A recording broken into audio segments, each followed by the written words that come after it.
Yo, yo. Oh, golly, I'm losing my voice. What is going on, people? It's your boy MM2K back with a special one. Oh, this is going to be this is going to be a tasty treat. Let's see here. Let's put this up here. I want to do this topic. Jason Schreier, Stadia.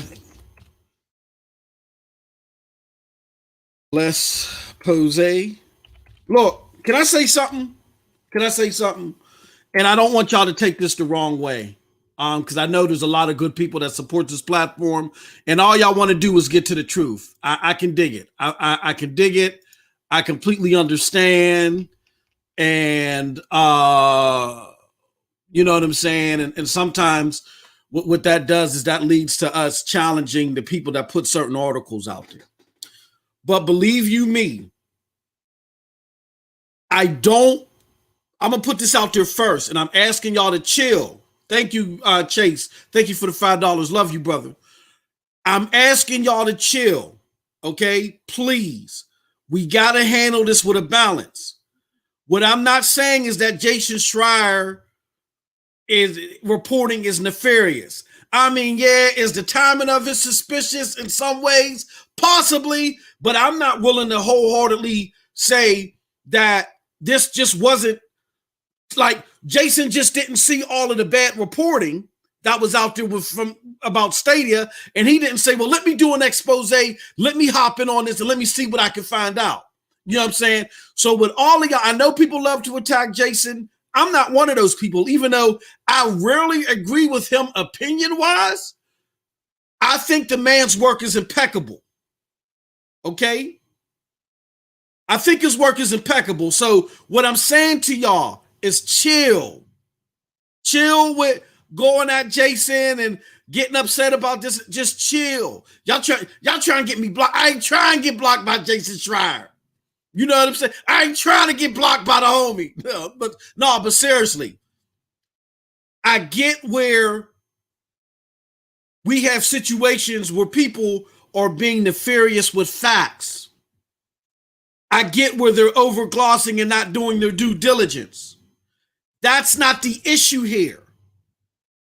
I got to put that. Don't be calling out Jay. Look, normally I don't tell y'all what to do. But I'm asking y'all, please, don't take it to that level, because if y'all take it to the level, then all you're doing is feeding those that are running with this narrative, and there's a lot of people running with this narrative now, that, oh, all the Stadia lovers, all they want to do is attack people. Y'all feeding that narrative. Please chill. There's nothing that I see to attack Jason about. There are some questionable things that I'm going to address, but there's nothing to attack him about, even though I don't think that the gravity of his reporting is as big as he's trying to make it seem to be. But I don't think he juiced anything up. I think he may have got some inclinations wrong, and some lines may be blurred. Therefore, it's hard to distinguish what was part of his research and what was part of his personal inclination. But again, I'm pleading with y'all. Come on, y'all. We got to exercise some caution. Don't attack him. Don't go at him. You know what I'm saying? There's nothing in the reporting to go at him about.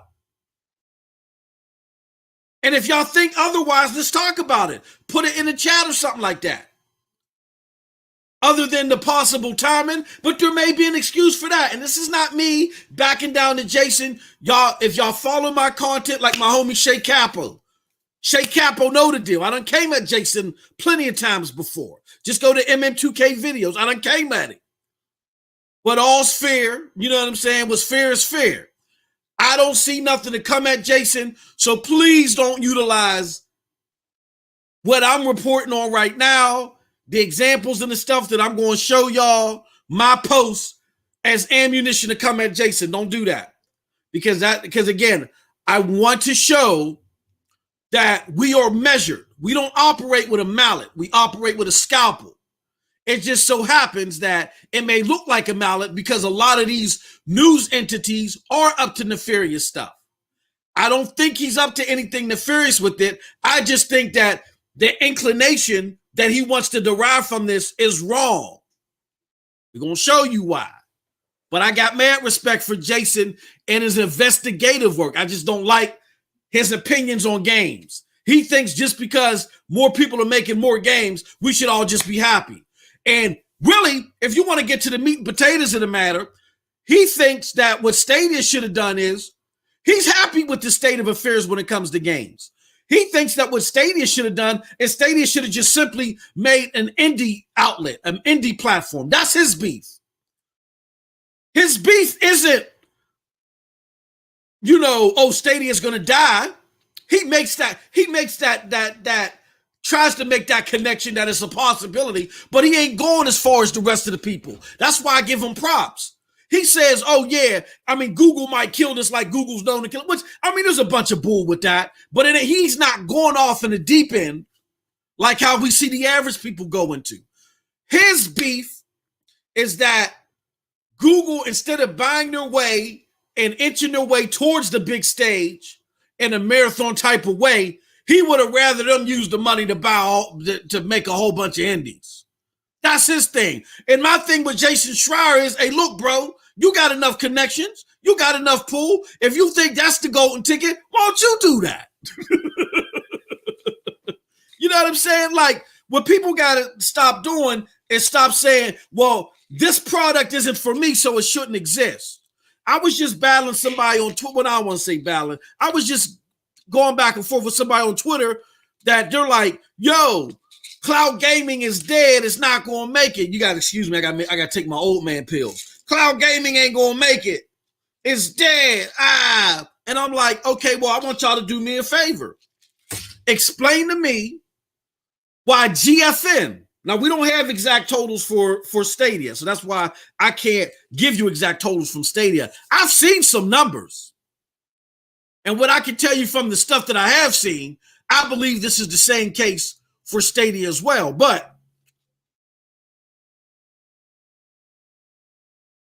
maybe not as high as GFN, but I feel this is the same case with Stadia. But you keep hearing the Daddy Device crowd saying that that cloud gaming is dead in the water. I've heard some people say it's only going to be PlayStation and Xbox and Nintendo 20 years from now and all this silly stuff. And again, I'm not trying to be mean, but these are individuals that don't go outside of the bubble that they're used to get their news about Daddy Device gaming. And that's a problem. If I want to know how to make a good steak, I don't use ingredients from a vegan steak. You know what I'm saying? If I want great real steak, I use great real steak ingredients. I don't use ingredients for a vegan recipe because a vegan recipe is doctored up with some other stuff. I know because I got dairy allergies. I got to eat a lot of vegan stuff. It's doctored up with stuff like turmeric and nutritional yeast. Stuff that you ain't going to find in normal recipes, but it's used in vegan recipes to make it taste like the real stuff. So the same goes with cloud gaming. If you want news on cloud gaming, you don't go to Daddy Device resources. They don't know what they're talking about. And too many of my console friends, that's what they're doing. They're going to Daddy Device sources for cloud gaming news and updates. And they sound silly. But they can afford to sound silly and get away with it because they're stuck in a bubble, which is the more popular bubble right now. What is the more popular bubble? Again, the console and the PC bubble. So you can be ignorant towards cloud gaming and it not affect you at the moment. But as cloud gaming starts to grow, and I believe we're going to start to see the apex of its launch, we're not going to see the apex of how the systems can compete, but we're going to start seeing the apex of this launch in 2023. And all the stuff that they've been saying looks like idiotic stuff and stupid stuff. That's going to be my time to dance and shine and say, I told you so. Remember this? Remember that? Remember this?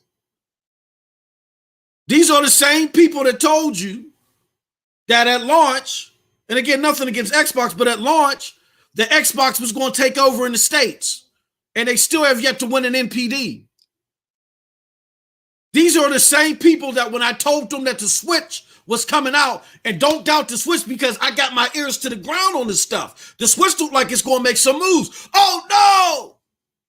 The Switch ain't going to do nothing. Oh, it's crappy. Oh, hey, look, Nothing against my homie Dirt. Love my homie Dirt. But even my homie Dirt Griggity, in one of his, from what I could tell, one of his biggest videos. He got a lot of views. He got tens of thousands of views on that video. He said it's time for the Nintendo Switch to just pack it up or get. I'm ad-libbing here. I'm being a jackass here. Pack it up and give it up because it sucks. And here the Nintendo Switch been kicking ass for the last 2 years nonstop, basically. These are entities that are great cheerleaders for their favorite platforms, but anything on the periphery outside of what they like, they're not really connected to. And that's okay. You got to be self-aware. You can't service everybody everywhere. That's okay.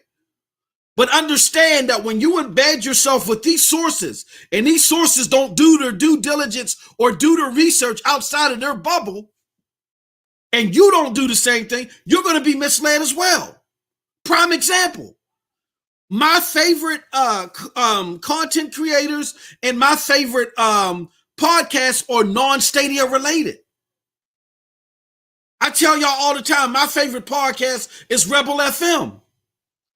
Former One Up members and former members of GMR Magazine. Why do I listen to them? Because them brothers are smart. Smart as a whip. Now, here's the secret. They can't stand Stadia. But I've learned a lot about Stadia that I haven't even learned within the community. Like how the predictive controller works. Did you know that the predictive controlling, that's in Stadia is an enhanced version of the predictive controlling that is in Call of Duty? Like if you ever going around the corner and notice before the person pop off around, bam, you dead. Why did that happen? Because Activision and their predictive controlling, for the sake of the multiplayer and the fluidity of the multiplayer, said, well, the person was going to shoot and you was going to die anyway. So it glitched and it happened a little bit early. That's predictive controlling. Stadia enforces, and Amazon and all these other, they enforce a more efficient version of that. I learned that from them. From Rebel FM. They can't stand Stadia. So again, when you're stuck in a bubble with people that cheerlead your favorite piece of plastic and they're uneducated, what do you think you're going to be?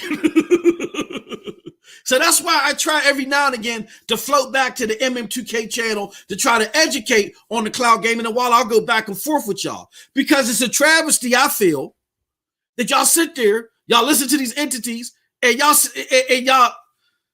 sound slower than molasses, man. I'm sorry.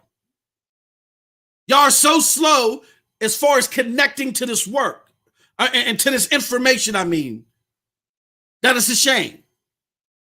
And you ain't gotta like it. Like I don't like the Switch. I just don't. But I do my research. We have initiatives like the Commission Podcast where I'm in tune with what's going on with the Switch. It's the #1 selling console out here right now. Even though I don't think that I'm ever going to pick it up. But that's all about having an unbiased view as far as getting information disseminated to you. And too many of your favorite content creators don't feel that way. So again, don't think that you can have a full-fledged, well-rounded conversation when your sources are not full-fledged and well-rounded, okay? So that's enough with that babble. Now, let's get into what's going on here. Shout out to everybody that's here in the chat. My homie Charles Aran is in the house. It's David is okay, says Young A about to make a video today. Oh, you know he is. Shay Capo said and Wired. Jason Schreier had time today. Oh, yeah. He sure did. Shout out. Collins Dynasty, what's up? Shot G in the house. Paper Penguin. Yo, let's do this, baby. Let me hit up the Discord real quick. Let everybody, because I don't want to go too long, because I'm going to be honest with you. There's not a lot for me to cover. And we're going to talk about this on SML tomorrow. But what I want to do really is go over some slight points of contention. Oh, shucks. Oh, shucks. I didn't want to do that. All right. Oh, man. Come on, come on, come on. Dang it. Oh, no, no, no, no, no. I got it here. I got it here. Thank goodness, man. I'm telling you, trying to be a content creator and get all this stuff out here, man. So why did I label this the Les Pose? I labeled it the Les Pose because there's one thing that as a Stadia content creator, that even though I'm a gamer with a capital G, let's just say I told you all I had to go do the unseemly exercise the other day and say, look, what if Stadia does close down, right? I had to go do that and play that mental exercise the other day after Stadia put out that circular, that information that they put out, right? But even though they put out that information, hold on, let me address Immortal Black real quick. What truth am I fighting back? Like Immortal Black, you got to stay with me. I'm in my bag today, baby. I'm here to sauce and fillet today. What I said was, Jason Schreier, I don't, and I urged everybody at the beginning of this. I don't think Jason Schreier did any nefarious reporting. I don't think he spoke really any mistruths. I think he was off on some things. I think there was some things that was conjecture in there that was taken as part of his investigative work. And we're going to help balance those two. But I don't think Jason Schreier, and he's not one of those reporters. Jason Schreier normally he revets and validates his source. I think he's one of the best investigative journalists out there, period. He gets to the bottom of the bottom. So I'm not fighting back what he reports in that so much. There are a couple of things that are of dispute, but I don't think he done anything nefarious with it. The purpose of the stream, Immortal Black, is to say what he's trying to hype up is of his own personal inclination and really isn't to be hyped up, isn't a concern by the average gamer. So no, I'm not fighting back no truth. Y'all come early, y'all come on time. You know what I'm saying? Where's your hall pass, Immortal Black? You gotta come on time. All right. So, and we're gonna explain it. So one of the things that you gotta do, shout out to Cloud Gamer 201 and tweet this out, let everybody know that we're live, is that, oh, and again, before we get started, just like how my homie Chase here caught my attention, if you want to catch my attention, because I'm going to be swift with this, I'm going to move between a lot of screens, and really, I don't want to miss anything, though, but the best way to catch my attention, if you put something in the comment, and I don't catch it like Immortal Black, then you can hit that super chat, boom, it catches my eye, my half a good eye, boom, bam, you know what I'm saying, and then I'll catch it, then we can talk about it and go over it, all right? So, with that said, and also, if you want to see the content that we drop regularly, we got a member community. I did a live stream earlier today. It's my second live stream today. So this is my third piece of content in the day. And I'm going to do a fourth because I'm going to stream Outriders.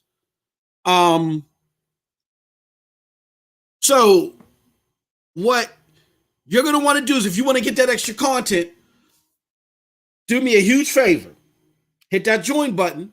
And you can check out the different levels and what they offer, and you can get that content. And your support goes a long way. It helps us out a very, very long way. All right. So with that said, hold on. I got family calling me.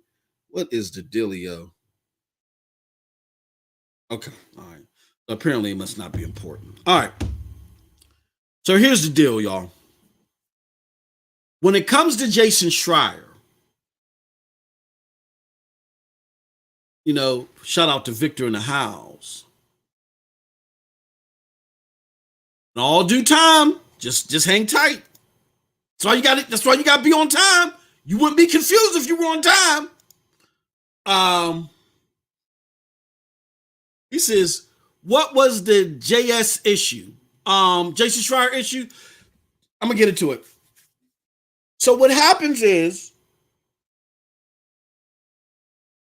when you see Google do as close to the vest thing and the way they muffled their messaging once SG&E closed, I mean, you got it. I mean, everybody had second thoughts and said, hold on.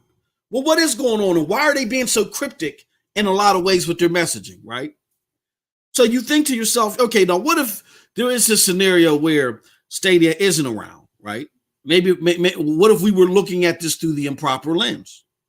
So I had that mental exercise with myself, and I sat down and I said, hey, where would I go next? What would I be gaming on? And so forth and so forth. How will we move forward? And so forth. So I've already had that mental exercise. So it ain't me being prideful or not being able to go on to the fact that, and I've already reported this weeks ago about going through those mental gymnastics. And that's why I put so much pressure on GFN and its playing model and the news that was reported on Luna, because if I'm going to hop to the next cloud gaming platform, if that was the case, and I want them to be just as good, if not better than Stadia. And why would I settle for less, right? So with that being said, being that's looming in the back of your mind, what also would loom in your back of your mind is the Jason Schreier expose, right? Jason Schreier, okay, now Immortal Black, now everything makes sense. This is hilarious. Why are you defending $1 trillion company? Now your MO is making perfect sense, but you can continue to rock out. That's great. That's cool. I got you. So, and do you think Jason Schreier? Let me ask this, Immortal Black, because I don't want to keep going off Keister, because I know everybody's like, ignore him, Immortal Black. But no, he's a follower, supporter. Definitely shout out to him. But let me ask you: you think Jason Schreier is working at a food bank? You think Bloomberg isn't a rich entity? Like, what is we doing here, bro? What is we doing? I couldn't even read the Jason Schreier article normally because they put it behind a paywall. Like, come on, let's stop it, bro. Jason Schreier writing for no soup kitchen. But anyway, and you fear that Jason Schreier deep dive because Jason, he's a truth teller. He's a truth teller. Now, it's his opinions that fall short, but he's a truth teller. So you're thinking, oh man, what if Stadia? What if we thought there was a future in Stadia, but there really isn't, right? Oh, man, And so the Jason Schreier article drops, and I'm like, oh, uh-oh. I was like, I'm really confident in a lot of the conversations that I had behind the scenes. So even when I saw that Jason Schreier did this Google expose, I was very confident that there weren't going to be a lot of meat and potatoes in it. Just based off of conversations that I've been having recently from very valuable sources, I kind of figured, I was like 70-30 sure. I'm like, there really can't be much in here, but I'm like, this is Jason Schreier. So let's see what's going on here. So I'm reading the article, and let me see here. Let me do this. I want to pull up my tweet just so y'all are aware. Let me see. Profile. Hey man, I see y'all here on Twitter, man. Chill, leave Jason alone. Chill. I keep asking, please. Jason ain't do nothing nefarious. Chill, leave him alone. I mean, you can question the timing and everything, but I don't think he did. Like, chill. I keep telling y'all, man. Come on. Y'all feeding the narrative that we just attack anybody that don't agree with us. Stop. Chill. Keep telling y'all, chill. All right. So, where's StreamYard? Okay. So, you know how we do. Let me show you something. Their screen. Bada boom, bada bing. All right. So, Jason highlighted what his article was full of anyway. He says, new from me on the failure of Google Stadia, right? Missed initial source sales targets by hundreds of thousands. Tried to take on consoles rather than starting small. And this is where I dispute. This is where the second bullet here is not proven by Jason, but his inclination because how he think the business should have been ran. This is where I think there's a little bit of murky water here, but I'm going to get into it. Lastly, to bring in games like Red Dead, Google spent astronomical, which is conjecture, astronomical sums, tens of millions each, which at least Jason is an honor. He's honest about stuff, even though his opinions may be out in the ethos and in the weeds somewhere. He's an honest reporter. So he tags the word astronomical to tens of million. That's not snot in the bucket for AAA gaming, but we'll get into that. So in response to this, after I read the article and I saw his bullets on what was the theme of his article, I said this. I said, wow, being that this is the best, and I apologize, Jason, for misspelling your name, being that this is the best Schreier could derive from his impeccable investigative work was, number one, information he already told us at launch. We already knew they fell short of projections, right? So let's talk about that. So people are like, and I was getting into a back and forth discussion with somebody on Twitter, and they said, well, Jason may have said that they fell short of projections, but knowing that they fell hundreds of thousands short, then now we know that this is something serious, dude, right? So I said, okay, let's have fun with that one there. All right. OG Xbox launched with 30 exclusives. And of those 30 exclusives that it launched with that year, in that first year, one of them was what? One of the biggest games of all time, which was what? Halo. Despite all that, in a year where consoles normally within the first 12 to 14 months, a successful console launch, or if you're a bigwig console launch, normally in that first 12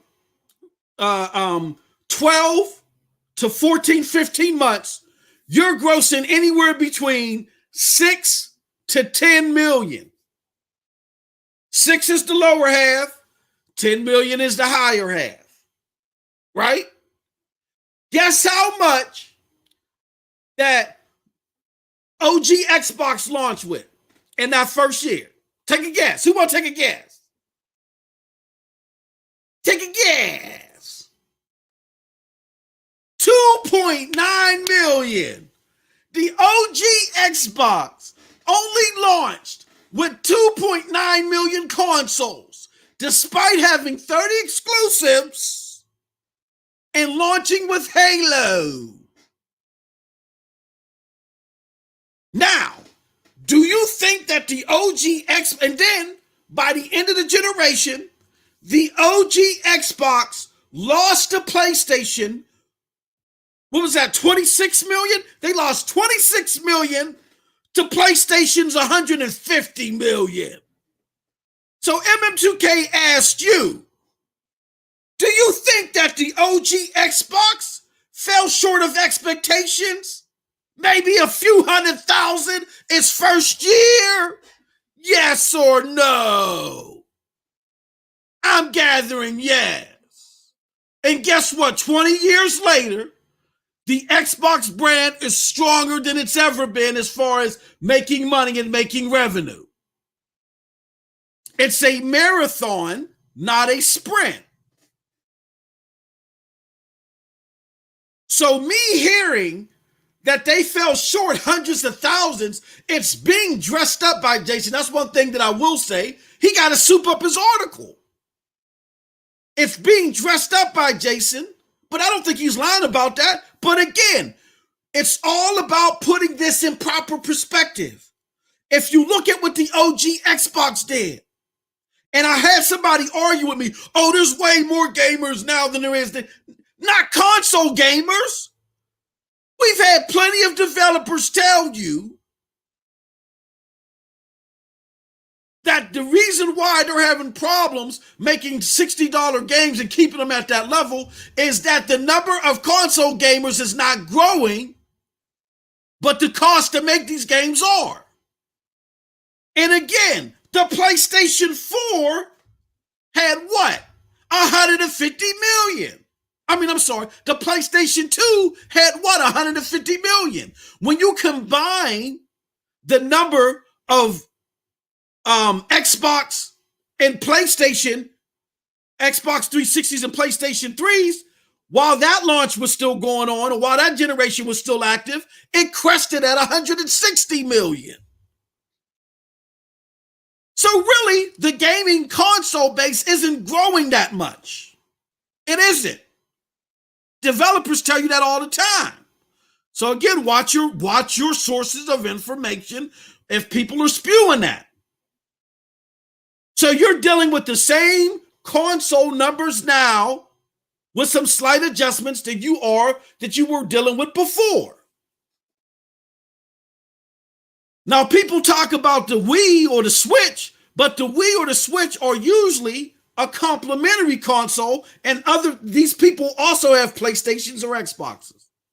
Not in all cases, but in a large amount of cases. So it's hard to put their numbers out there separately. Okay? So my question to you is, again, why is it that we're looking at hundreds of thousands as some big type of number? That means that, let's go to Immortal Black, because he's out here with his rhetoric, shout out to him though, that Stadia is almost out of here. When we know that GFN has done more than 2.9 million within the first year. And I can tell you from the numbers that I've seen that Stadia has gone through more hands than 2.9 million people. So if we're measuring success by former precedent, in 2009, or not 2009, 2001, with the OG Xbox should tell you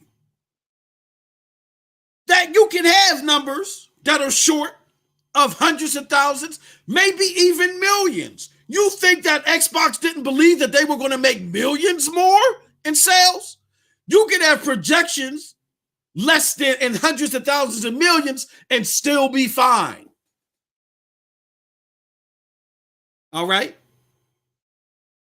So that's why bullet number one, as far as I'm concerned, is a nothing burger. Let's see if we go through subsequent years and they're like, okay, based upon its slower start, Stadia readjusted its projections, and after they closed down SG&E and they made other projections, now if Stadia falls short of those projections, okay, then I can dig it. But at launch, nah. And then even in subsequent years, do you not think the OG Xbox was falling short year after year after? They lost $4 billion that generation. Stop it. Stop all your fear mongering. It doesn't work here. We pivot and we work off of facts and precedent. Your fear mongering does not work here. All right. Now I want to go to the second part of this, which is the part that is contentious, that I'm going to look at and say, I don't know about this one. I think this is conjecture from Jason, and I'm going to show you why I think it's conjecture, but it doesn't mean that I think Jason was doing anything nefarious. And again, for those of you that I hope you're tuned in now, because I done seen y'all out there on Twitter, I don't want to name any names, and I'm going to refrain from doing it as much as I'm inclined to do so. But I'm telling y'all right now, chill. Don't give them the ammo to sit there and say, just because somebody don't agree with Stadia, we're going to attack them. No. If somebody is giving out false information and you have the correct information and their responsibility is to cascade the correct information and they're refusing to do it, fine. Call them out. Don't go over the top with it. Don't threaten nobody, none of that crazy stuff. But again, This thing with Jason's article is not about him giving out false information. It's about the inclination, the big thing that he's trying to bottle up his thesis with is that Google might wrap this thing up are nothing burgers. We already explained why the first bullet was a nothing burger. Now we're going to go into the second, which is a nothing burger. All right. Try to take on consoles rather than starting small. I have here in response semi-right narratives. Jack Buser 2019 comments. Now, what do I mean by that? What I mean by that is that I think what Stadia tried to do erroneously, I reported on it, my good brother Chase, the gaming advocate, we all reported on it, where Google was trying to ride this wave of hype before people knew that it was a sole cloud gaming solution. Google was trying to ride this wave of marketing hype that was being created for them on behalf of the gaming media. Oh, because at the time, Game Pass wasn't at the apex of popularity that it is now. So the narrative was always still Xbox canceled Scalebound. They canceled Fable. They gave you Phantom Dust with the original assets. God of War looks better on a on a PS4 on a 1.8 terabyte machine than it does on a 6 terabyte machine or teraflops, excuse me. It looks better on a 1.8 teraflops machine than it does on a 6 teraflops machine. Xbox ain't got no games. When that was still the heavy narrative towards Xbox and people were just waiting for Xbox to either get with it or quit it, and Game Pass wasn't at its apex, at the latter part of that, right before Game Pass started to get popular, in comes Google. Google says, guess what? We getting into this now. Everybody's like, ooh, you know what I'm saying? I don't know if y'all may not be old enough to remember this. Back in the day when people used to have breakdancing contests, you know what I'm saying, on the back spinning on the cardboard, somebody would come out and do their little dance, and you'd be like, ooh, so-and-so's coming to challenge, what's the name? You know what I'm saying? They do their little hype dance before they get on the cardboard, right? So everybody's like, ooh, now Stadia's going to knock Xbox out of the box, right? No pun intended. And instead of Stadia measuring their approach, instead of them just putting their foot in the pool marketing-wise and says, hey, look, yeah, we're here for gaming. Yeah, we feel at some point in time what we have to offer is going to rival console gaming in totality. And we feel like that this is a great venture for people that feel like they've been disenfranchised from console gaming, either because of price or because of lack of convenience. Even, you know what I'm saying? But right now we're not bucking against Xbox or PlayStation. Instead of them coming in measure, they tried to take advantage. Shout out to the homie Wrong Yeezy. Hey. They tried to take advantage of this press bubble, this hype bubble that the media created for them. And the reason why I say it was a bubble, because you saw it. Remember, the media was out there saying that as a matter of fact, let me see if I can find it. Google Stadia console. Let me see if I can find these pictures, images. I might have to go. You know what I got to do? I know exactly what I'm going to do. Hold on. Tools. Let me go before. Let me know settings. Oh, tools. Come on, tools. Oh, what they doing? What they doing? Settings. Oh, man, this ain't right. Oh, tools done went soft. They not. Oh, time. Here it goes. Okay. Cashier. Oh, no. Oh, tools done went soft. Oh, they done messed up. Google Stadia anytime. No, custom. I want to do a custom range. The custom range is from whenever to let's see. Let's do March 03, 01, 2019. Boom.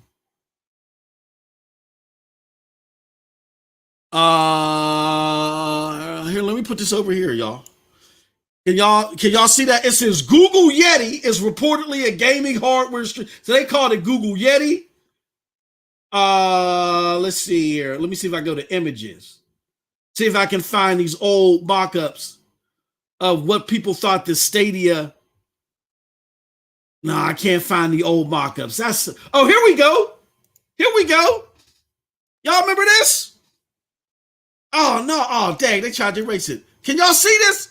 These are older mock-ups of what people thought the Google Stadia was gonna be. There was other controllers out here. Remember the mock-up of the controller, all this crazy stuff. And they thought Google was gonna have a console. They thought Stadia was going to be a hybrid of a cloud experience and a console. And when they thought Stadia was going to be a hybrid experience, they was all for it. What did they also think too? They thought Google was going to come into the game and do like a Game Pass subscription thing. And remember the Stadia Pro games? They thought that all those Pro games were going to be part of a $10.99. They thought that not the Pro games, they thought that all the launch titles would be available to you for $10 and it would just be a growing library. Like how Game Pass was. So they said, oh, Google Stadia is going to have better games than Game Pass. Look, they got Borderlands 3. They got Red Dead Redemption and all this other stuff, right? Remember that when we get to the third part. Remember, everybody thought that what Google was going to do was get all these high-class games and their subscription model that Game Pass didn't have yet. Remember that? See, y'all forget, but I don't. I keep the receipts. So when the mainstream thought that, and then Google finally revealed that wasn't the case, that's when they went sour on Google. And that's when, and the negative campaign really hasn't stopped since then, except for Cyberpunk. It took a break with Cyberpunk. It kind of lessened a little bit here and there, but it really took a break with Cyberpunk, and now they just back at it. But this narrative that besides making that mistake of riding the media wave and fully trying to compete with the Xbox and PlayStation, that's not part of Jason Schreier's. I'm going to give him the benefit of the doubt here. I don't think this is part of Jason Schreier's investigative work. I don't think he came across a document or anything that says this. I think this is conjecture, because if you look at it, just type in at Jason Schreier Stadia and you go to his December 2019 comments. Let me see if I can do it here. Let me do it here.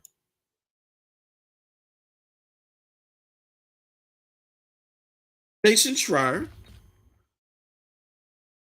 Schreier. Okay, let me make sure I got his name right. Schreier. And Stadia. Let me see if I can find 19. All right. Okay, let me get rid of 19. I'm showing y'all how to look up receipts. Let me see if I can find his 2019 comments about Stadia. He had a December 2019 comment. Uh-oh. Don't tell me Jason Schreier blocked. Did Jason Schreier block me? I think he did. Did he block me? Oh, no! No, y'all didn't! Y'all got me blocked by Jason Schreier. Oh, man.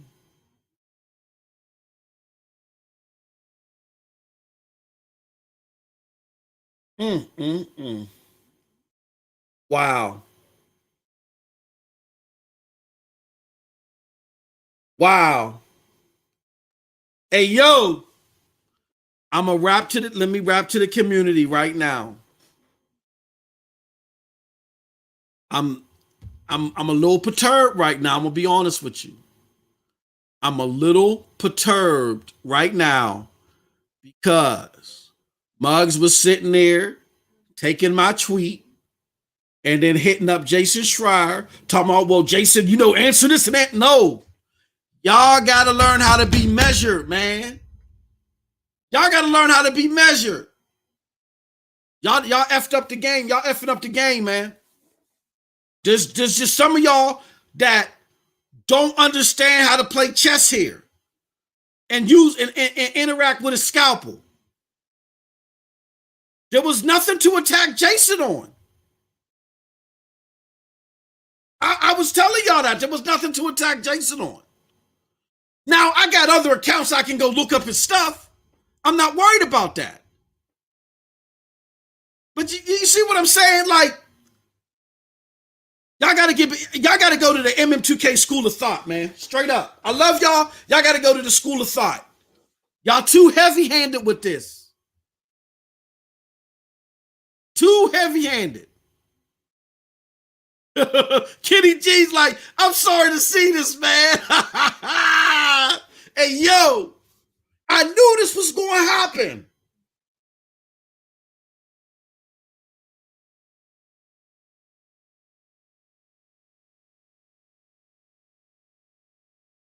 That's all right, though. We got other ways. We're going to find out what the hell Jason was. Dang. We're going to talk about this on SML, man. Y'all got to calm y'all ish down, man. Operate with a scalpel. I'm showing y'all how to move with this thing, man. I'm showing y'all how to move with the toolie. You don't just go and just moan on everybody just because you don't like your opinion. Y'all got to move with the toolie right. Y'all moving all wrong with this, man. I've been showing y'all for over a year. Chill the hell out. Because we're trying to make the reason why I'm worked up about this because we're trying to make a specific point. That specific point requires measured handling.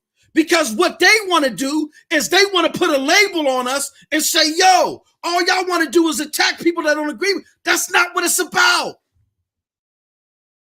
And y'all doing nothing but feeding the narrative. Do not take my tweets and retweet them. See, I might have to start.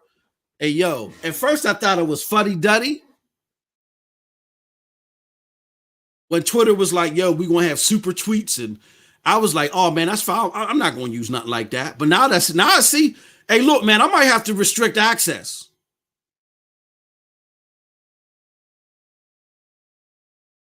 This was a measured argument that was specific in nature. We were handling this, man. Y'all got to stop with this heavy-handed approach. I don't like what you said. Blah, blah, blah, blah, MM2K. No. MM2K is on I'm on something philosophical right here with this argument. I'm not mad at Jason. I'm just sitting there saying that Jason's expose fell short of what his normal exposés do, but I'm not mad at Jason. I like his work. I appreciate his work. I just don't agree with his opinion. We're going to find out what Jason said, though. It ain't going to stop the thing, but I'm just saying.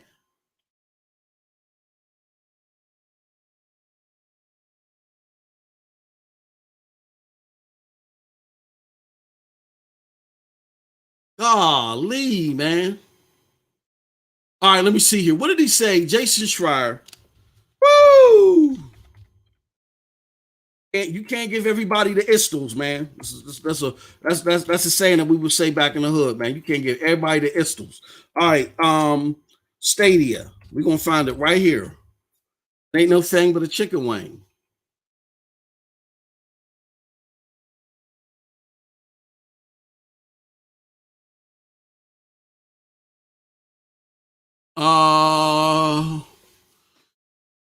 Let me see here.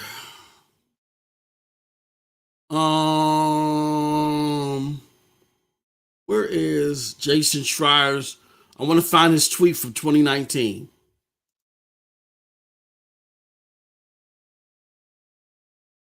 Maybe I can find it from 2019. Okay, no, I don't want to do that. Bear with me, y'all. I'm sorry. Give me a second here. I gotta go through these loops now because Muggs done handled the toolie all wrong, and they went and sprayed down the whole goddamn block. I'm gonna find it though.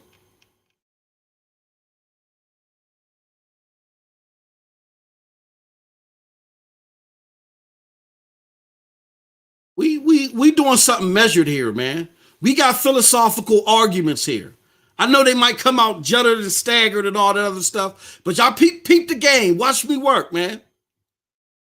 We can't be sloppy out here. We got people trying to sit there and lay and typecast us. Don't y'all see this? We got people trying to typecast us. Stop falling into their games. Be smart with y'all moves. Let me see here.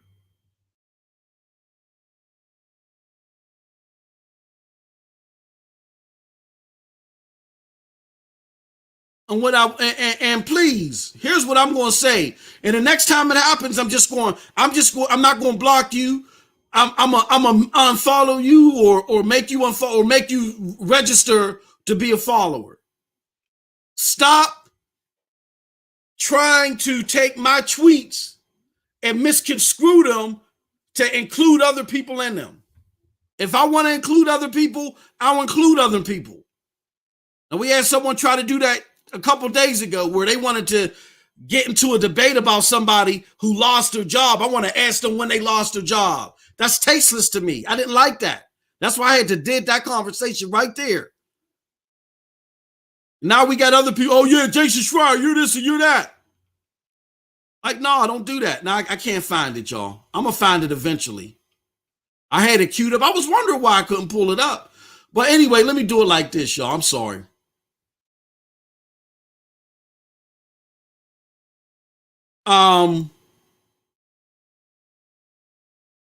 November, January. Okay, I'm gonna find. Hey, Chase, thank you, man. I appreciate it, man. He says, "Welcome to the club." He blocked me back in 19. You know what I'm saying? I've had issues with Jason. I've called him out in his debate with Yang Ye. You know what I'm saying? But I've always done it, even though I've called this man out in multiple times. And again, my homie Shake Capo. Hey, Shake, where you at, bro? Doom Electro, shout out to you, brother. Thank you for rolling through. Where my homie Shake Capo at? Shake Capo know the deal. I done called this man out multiple times. He's never blocked me. You know why? Because I always went at how he pivoted his information to his opinion. And you could tell he respected that. Because we operate, look, I'm letting y'all know right now, this is damn, y'all done changed the whole thesis of the stream. I operate from a scalpel here. I don't want to seem like I'm on some high horse, but I got to give it to y'all straight up right now because I think y'all done got this wrong. Y'all got this twisted. We operate from a scalpel here. We operate with a scalpel here. We operate from a philosophical plane. That's why when I chop my videos, I be seeing y'all mugs up in there. Hey, man, why don't you just get to the point? No, because there's correlations to be made. It ain't the name. If y'all think the name of this game is attacking anybody that don't like Stadia, you got it wrong. Unfollow immediately. Unfollow immediately. Because all you're doing by association is taking this movement that we're trying to do, which is to try to spread the truth and show people we can have philosophical debates. You're taking that movement and you're just mucking it all up. You're putting it in the marsh pit and the pigsty, and you're getting it all filthy and dirty. I followed this cat for years. I've criticized them for years. Go to my MM2K channel. Look at Yang Ye versus Jason Schreier. One of my biggest videos. I land base my homie, but I do it in a philosophical way. He ain't never blocked me before. You know why he blocked me now? Because a lot of people that don't understand the game, y'all don't understand the game. And y'all moving sloppy out here.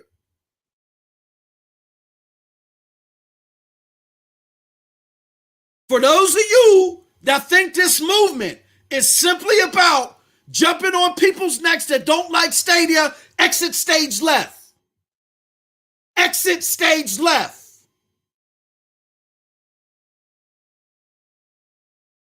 All right, bye. Have a good one. All right, for the rest of y'all that are here, that have belief in this platform, that feel this platform can do a lot of good, that believe that this platform has legs, and you're following the trail of evidence, and you got philosophical debates or points that you want to lay out over the muck and over the misinformation, welcome back. We're going to continue the show.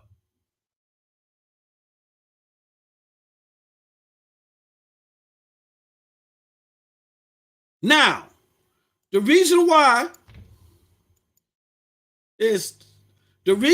I disagree,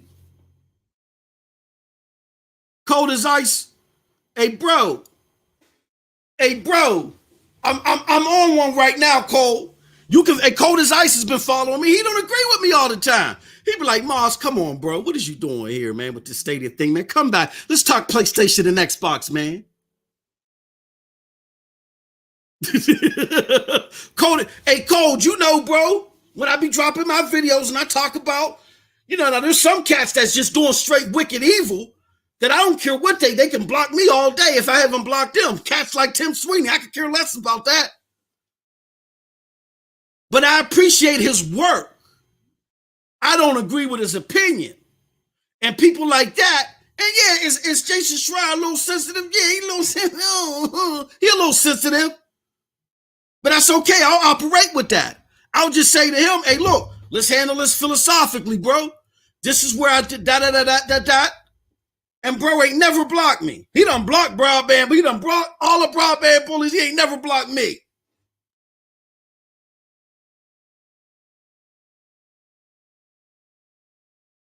Appreciate you, Daryl. Thank you so much, good brother. I seen you working out there. You're handling it right. Daryl Smock, get it. I see Daryl Smock's tweets. He's like, yo, hey, yo, Jason, blah, this and that. You know what I'm saying? I feel you. But understand, this platform, we operate with a scalpel. This is not a mallet to be smashing people's fingers up with. You don't like Stadia? Blah. That's not what we're doing here. And all you're doing is feeding a false narrative that we just simply worried about other people's opinions. No. We're worried about the dissemination of facts and the over-obliviation of anything wrong with Stadia as it relates to those facts. And we're willing to have philosophical debates about those issues because we're concerned about who? The unsuspecting gamer.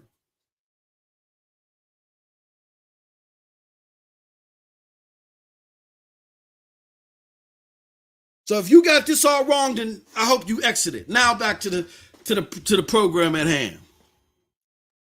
Now, Jack Buser disproves Jason Schreier's narrative. Jason Schreier's narrative is, I felt like Stadia should be taking its money and making indie games. They have no business ever competing with Xbox or PlayStation because cloud gaming is bullpucky. That's his position. I don't like cloud gaming. It's bullpucky. That is Jason Schreier's position.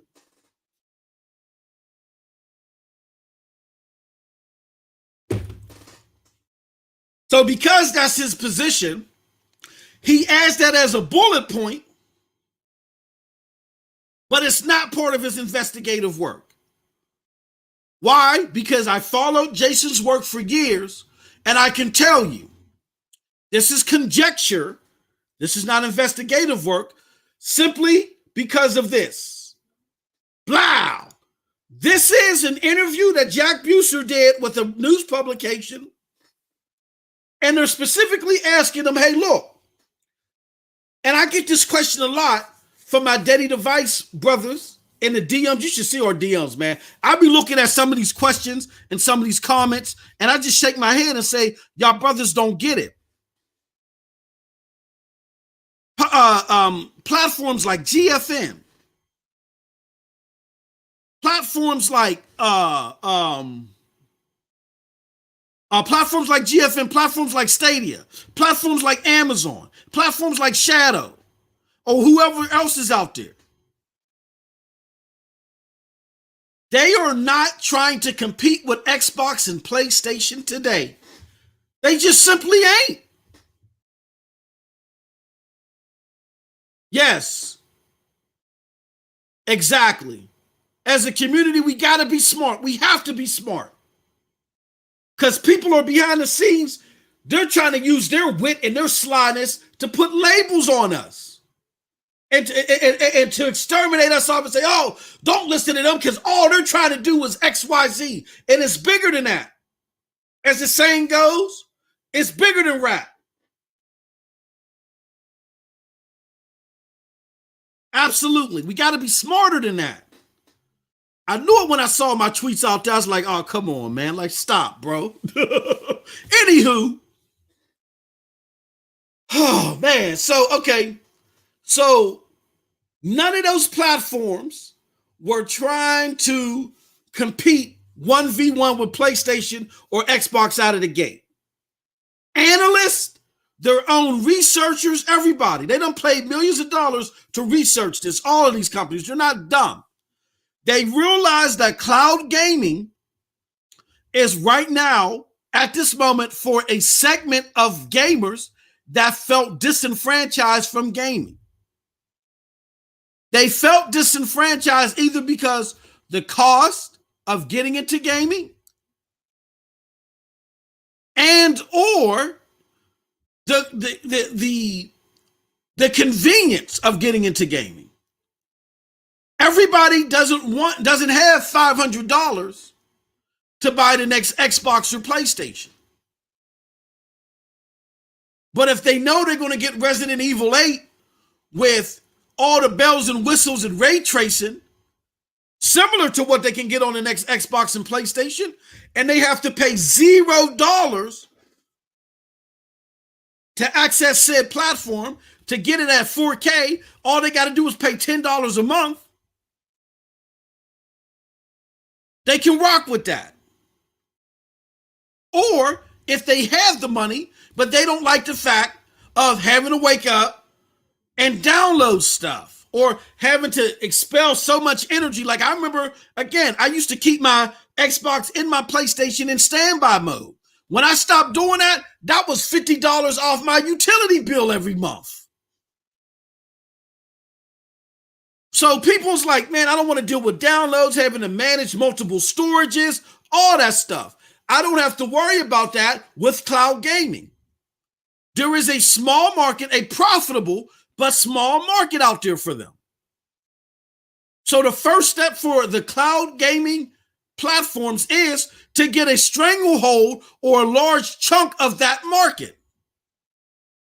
That market right now is like a 2 to 5% market. For instance, projections say that by 2025, cloud gaming is going to be a $8 billion market, I believe, but the rest of gaming is going to be $270 billion. So they still got a long way to go, but $8 billion ain't nothing to sneeze at if you're doing it right. So if you're providing a way for gamers that are looking for cloud gaming solutions, if you provide them what is considered the top of the echelon for that type of service, it can be profitable for you. And what it could do for your future escalation of your product is, if you can grab a good stranglehold within that $8 billion market, it can help you springboard to the bigger $270 billion market if you play your cards right. But at least to subsidize such a jump, you would have been able to do so because you were successful in the smaller market first. That's why we always say in the cloud gaming community, a community that the Daddy device gaming community locks themselves from because they're stuck in their bubble. Their bubble is big, but they got to understand the information that's being disseminated to them, it serves them no justice in this realm. But it's something that the cloud gaming community completely understands. Mastery of the $8 billion market and then a springboard to the $270 billion market. And the discussions that we have simply are who's going to have that stranglehold on the $8 billion market. But that don't mean that while the platforms are gaining in capability, in popularity, that they're not going to be as capable as dedicated devices. We're already starting to see signs of that already. Let me give you a few examples. First and foremost, for me, the biggest claim to fame was seeing Borderlands 3. Borderlands 3, one of the biggest games of 2019. I think it launched April 2019. Let's take a look. Hopefully y'all ain't get Borderlands to block me too on Twitter. No, let me stop. Borderlands 3 launch. Let me stop. Let me stop being a poor sport here. Oh, okay. So Borderlands 3 launched on September 13th of 2019. And then it launched on Stadia like 3 or 4 months later, right? Yeah. It launched on Stadia in December. Okay. Even 4 months later, Borderlands 3 on the consoles could not do 60 frames per second, even though they had a performance mode. They couldn't do a flat 60. But Borderlands on Stadia, the $0 console, well, at the time you had to, well, unless you got a buddy pass, it was $0. But the $0 console, Borderlands 3 had a flat 1080p 60 frames per second mode that was buttery smooth. That was already better than the most powerful console in the world, which was at $500. You can't play Xbox. You can't get the Xbox One X experience unless you do what? Buy an Xbox One X. In order to get the Stadia experience, even at launch, you didn't necessarily have to pay any money. So with that said, you already that early, you started seeing it outperform the dedicated devices, the most powerful consoles in the world, even though that wasn't their aim. Why do I say that wasn't their aim? Because of this. When asked about how do you convince an audience that's already built up a games library, friendships online, to shift over to your platform as opposed to the ones they have spent tens or more years growing up with? This is the question that Daddy device gamers and enthusiasts ask all the time, because their expectation is you can't survive unless you hurry up and get to the big stage, the $270 billion stage. They are ignorant that there's an $8 billion stage first. Why? Because all the news is focused on the 200. That's all that exists in their mind. They are ignorant of the facts. And here's how Jack Buser, the head of games, explained this in March or May of 2019. He says, now this is the bottom part of it. The same device you're using has better and more rich game experiences. So he's conceding that overall, you might overall get a better experience with your PlayStation 4 and your Xbox. Does that sound like somebody that has a device that they're ready to put on the market? Hey, look, we concede that when you look at these devices over here, they might give you more than what we can offer, but buy ours over theirs. Does that sound like a buy ours over theirs type of comment? No. But they don't know this because they're ignorant. What's that South Park skit? The Michael Jackson skit? You're ignorant. They're ignorant and they don't even know it. The same device you are using certainly has better and more rich game experiences.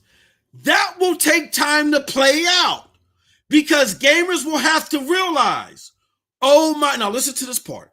Oh my gosh, Stadia has improved so much from years ago. I can't believe I'm still using the same screen. But that's the third piece there.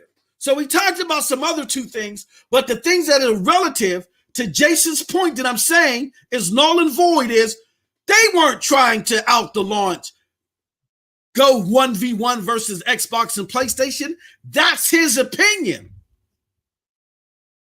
And another reason why I say that's his opinion is look at this. Now, this is from Jason Schreier after he wrote the article that he put out there today. Let me make this bigger for the people in the back. He says, just to reiterate, so he's giving you the crux of his argument, where he feels is the meat and potatoes of his article. Just to reiterate, the absurdity of this thing. Sources say Google spent tens of millions of dollars, the budgets of some major games. What major game? Like, here we go. We give an example. Pay $20 million to port Assassin's Creed and Division. What major game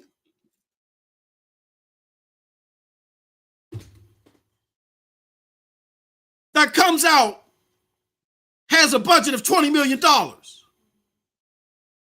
Or really,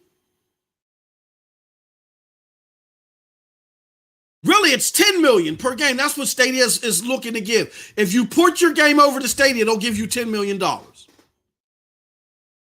I want y'all to answer this for me. This is a small platform. There's already established players. There's 3 of them. You want people in the middle of COVID to stop what they're doing and to port their games to your platform that still has to prove itself. Still has to prove itself. Instead of focusing on it better be lucrative. And that's what everybody was saying. Look, we need you to bring more games over here. Hell, if 10 million ain't enough, shoot, give them much 30 million. But here's Jason's incense in the air excuse on why this is too much money for Google. He says they could have spent that money or pay $1 million to 20 developers to each build something cool, betting that at least one of them will be a hit like Stardew Valley or Valheim. That's his argument.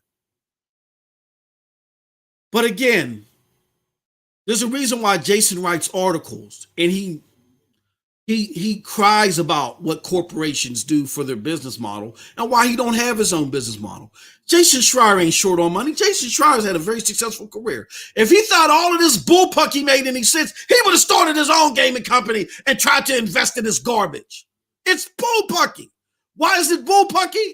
Because Stadia's target audience are those that want to have the normal gaming experience that is provided by a PlayStation or an Xbox, but they can't afford it or they don't have time to indulge in it. Meaning, I don't have $500 to get the new Xbox or PlayStation, but I really want to play that. Or I don't have time to sit there and wait for these downloads for Marvel. The average casual gamer that they are trying to target likes those AAA experiences. That's why at launch, Stadia had so many of them and people were arguing, where are your indie games? They were focused on the casual gamer who, again, normally couldn't buy in or didn't have time for the normal consoles. So if you like that business model better, Jason, get some entities together. You can get up enough money. You're well known. You know how the business works. Do it. And I bet you won't see Jason Schreier lift a penny to it because it's bullpucky. It's easy to sit on the other side of the fence and say, because you didn't follow my idea, you would have been better. Jason is more, he is more embedded in the gaming world than anybody else that is not actually within the development world or the investment world. Let's see Jason put his money where his mouth is. If he truly believes that this is something that'll work, he'll invest in something like that. There are plenty of cloud gaming entities that are going to be sprouting up. Let's see if he approaches one of them and then he invests his money in something like this to come to fruition. He won't. So again, that's why I say that His bullet point right here tried to take on consoles rather than starting small. It's conjecture. What he's saying is, yes, Stadia tried to ride the wave of marketing, but his bigger issue is with them trying to get AAA games. He feels, leave that to PlayStation and Xbox. Don't even touch that. So what if you make it more convenient? So the success that people saw of being able to play their most anticipated game of 2020, which was Cyberpunk, that success that they saw via Stadia, they would have never experienced it if it was for Jason. Why? Because Jason has money to build a powerful rig. Jason has money to get Xbox or PlayStation and get every single goddamn game that's on the platform. Or Jason will be given access to those games. But Johnny or Bobby or people that I've worked with that, again, were struggling so much financially that I had to bring them in extra Xboxes that I had. He can't connect to them. That's why I say Jason's investigative work is spot on, but his opinion is bullpucky. It's always been bullpucky. Stadia's target demo are those that either can't afford to or lack the convenience of waiting for downloads and stuff to get into gaming. That's their original target demo. Once they get a grip on that target demo, just like when GFN gets a grip, or Shadow or Luna or whoever, then they'll springboard to the bigger groups where you got to have exclusives and things that appeal to them. But right now, those that don't have powerful rigs, that got to live in, those that want to play the Outriders demo, that didn't have a powerful enough rig to experience it with ray tracing and all that stuff, that got to experience it with GFN yesterday and today. Jason is effectively saying, to hell with you. You don't matter. All you deserve is Stardew Valley. All of those that got friends that got PlayStation 5s and got Xbox Series X's, and they want to experience Outriders and some of the better fidelity and the better frames per second, but can't afford or get access to those units, who can play those games via Stadia. Jason is telling you, screw you. I don't care if you don't have money. I don't care if you don't have time. What I want to see, and all you deserve, is Stardew Valley. All those people that couldn't get access to Ubisoft games and play it at its apex, maybe at a 1080p, with ray tracing, with ultra settings, because, again, they can't build a powerful rig. They can't build a $1,000 rig in order to enjoy it. That can now enjoy it because of Amazon Luna, at least in the States. Jason Schreier is effectively saying to you, I don't care if you don't have the money. Screw you. All you deserve is Stardew Valley.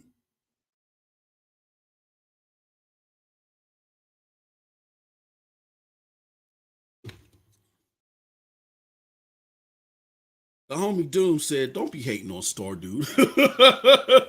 I'm going to lose my voice tomorrow. I can feel it. Golly, there might not be no S. Oh, man. That's going to be holding. Well, I'm going to figure out something. But he's saying, screw you. And again, we're only 2 to 5% of the community. But we're a very diligent community. We're a very heartfelt community, and this is a community that has been reinvigorated into gaming, and we love gaming, and we've been separated from it. My homie Chase done told you stories about how he felt disenfranchised from gaming, and Stadia may have helped him felt enfranchised into gaming again. Now, if Stadia ends up being his favorite platform here on out from years on, who knows? But Stadia lit that spark. Those of you who said, man, I love these PC games, but I just don't have a rig. My rig is outdated now. I got to play Cyberpunk because of GFN. Got a good deal on it on a key. on a key for Cyberpunk from CD Keys or somebody at Green Man Gaming and got to play Cyberpunk with all the bells and whistles and enjoyed the fidelity that you experience. That's important to you. And so on and so on. This is the crux at the reason why I tell you people like Jason, you can't listen to their opinions. They don't relate to you. I appreciate and I applaud Jason for his investigative work, but he's an elitist. Now that I'm blocked, I'm going to be in my bag. He's an elitist.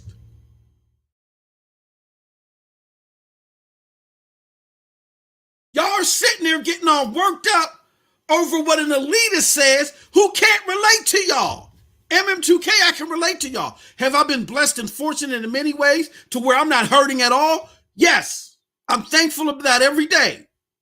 But if I run into tight situations where I can't buy a game, I'm not Jason Schreier Bloomberg. I can't say, let me get a copy of so-and-so. I don't have that power. My ass is just going to be without. He can't relate to that. People are throwing their games. Jason, try this. Jason.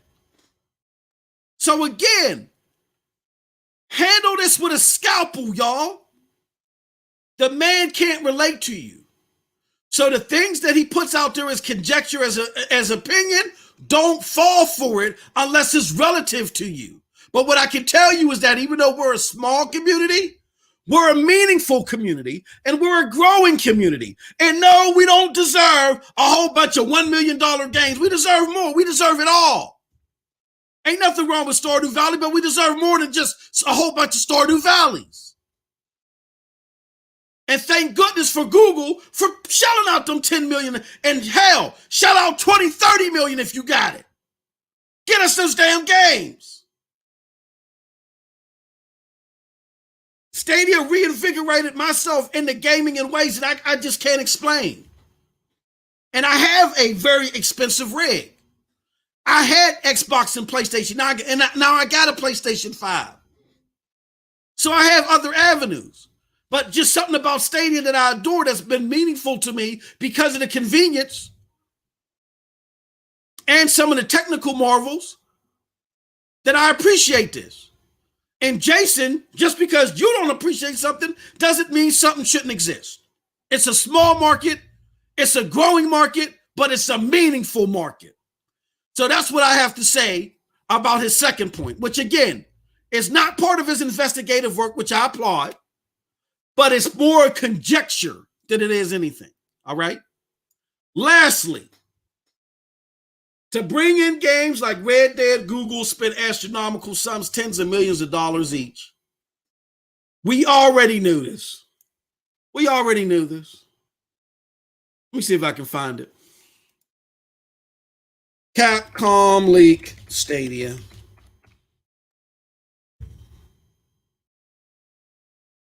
Oh, Lord Jesus. This is where I really was disappointed. You see this? This is a Reddit post from 3 months ago. Capcom leaks suggests Google paid $10 million to port Resident Evil 7 and Village to Stadia. This is old news. This ain't new news. Matter of fact, let me do this. Courtesy of our good friends at Cloudy with a Chance of Games, go to them. If you want cloud gaming community news, don't go to Jason, don't go to IGN, don't go to GameSpot. I recommend Stadia Source, 9 to 5 Google, and Cloudy. And if you gotta have an entity that don't have Stadia in their name and they don't cap for Stadia at all, you know what I'm saying? Go to Cloudy with a Chance of Games. Here goes a Cloudy with a Chance of Games report. Capcom data leak gives hint of Resident Evil on Stadia. And it was updated.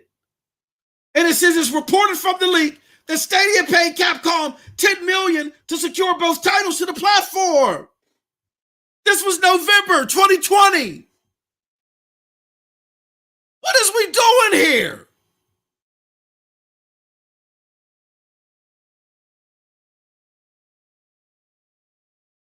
This is why, and I'm going to tell you why he blocked me. Jason Schreier, somebody kept tweeting, or people kept tweeting Jason Schreier about comments that I made. So that raised his eyebrows. Then they retweeted my Les Posay title, and I know he didn't like that. He just assumed that it was going to be a bunch of Jason Schreier hate, which it isn't. I give the man kudos for the work that he does. I just don't agree with his conjecture or his opinion, and I did call him an elitist. He is an elitist. He feels like for cloud gaming, all you should get is a bunch of goddamn Stardew Valleys. To me, that's crazy. We deserve AAA experiences too. For those of you enjoying, what's it called on GFN? What's up with that? And for those of you that get to play it on Stadia on launch day without having to spend a whole bunch of money getting a next-gen platform, but getting a great experience from it, Jason said, oh, no, you don't deserve that. He said, you don't deserve it. Screw your money situation. Screw your convenience. I'm Jason. I'm an elitist. You should do this. That's what he's basically saying. But again, the biggest thing that he's harking on, if you go through Jason's threads, the biggest thing that he's harking on is this last port, astronomical sums. We already discovered this. Jason, you haven't revealed anything to us.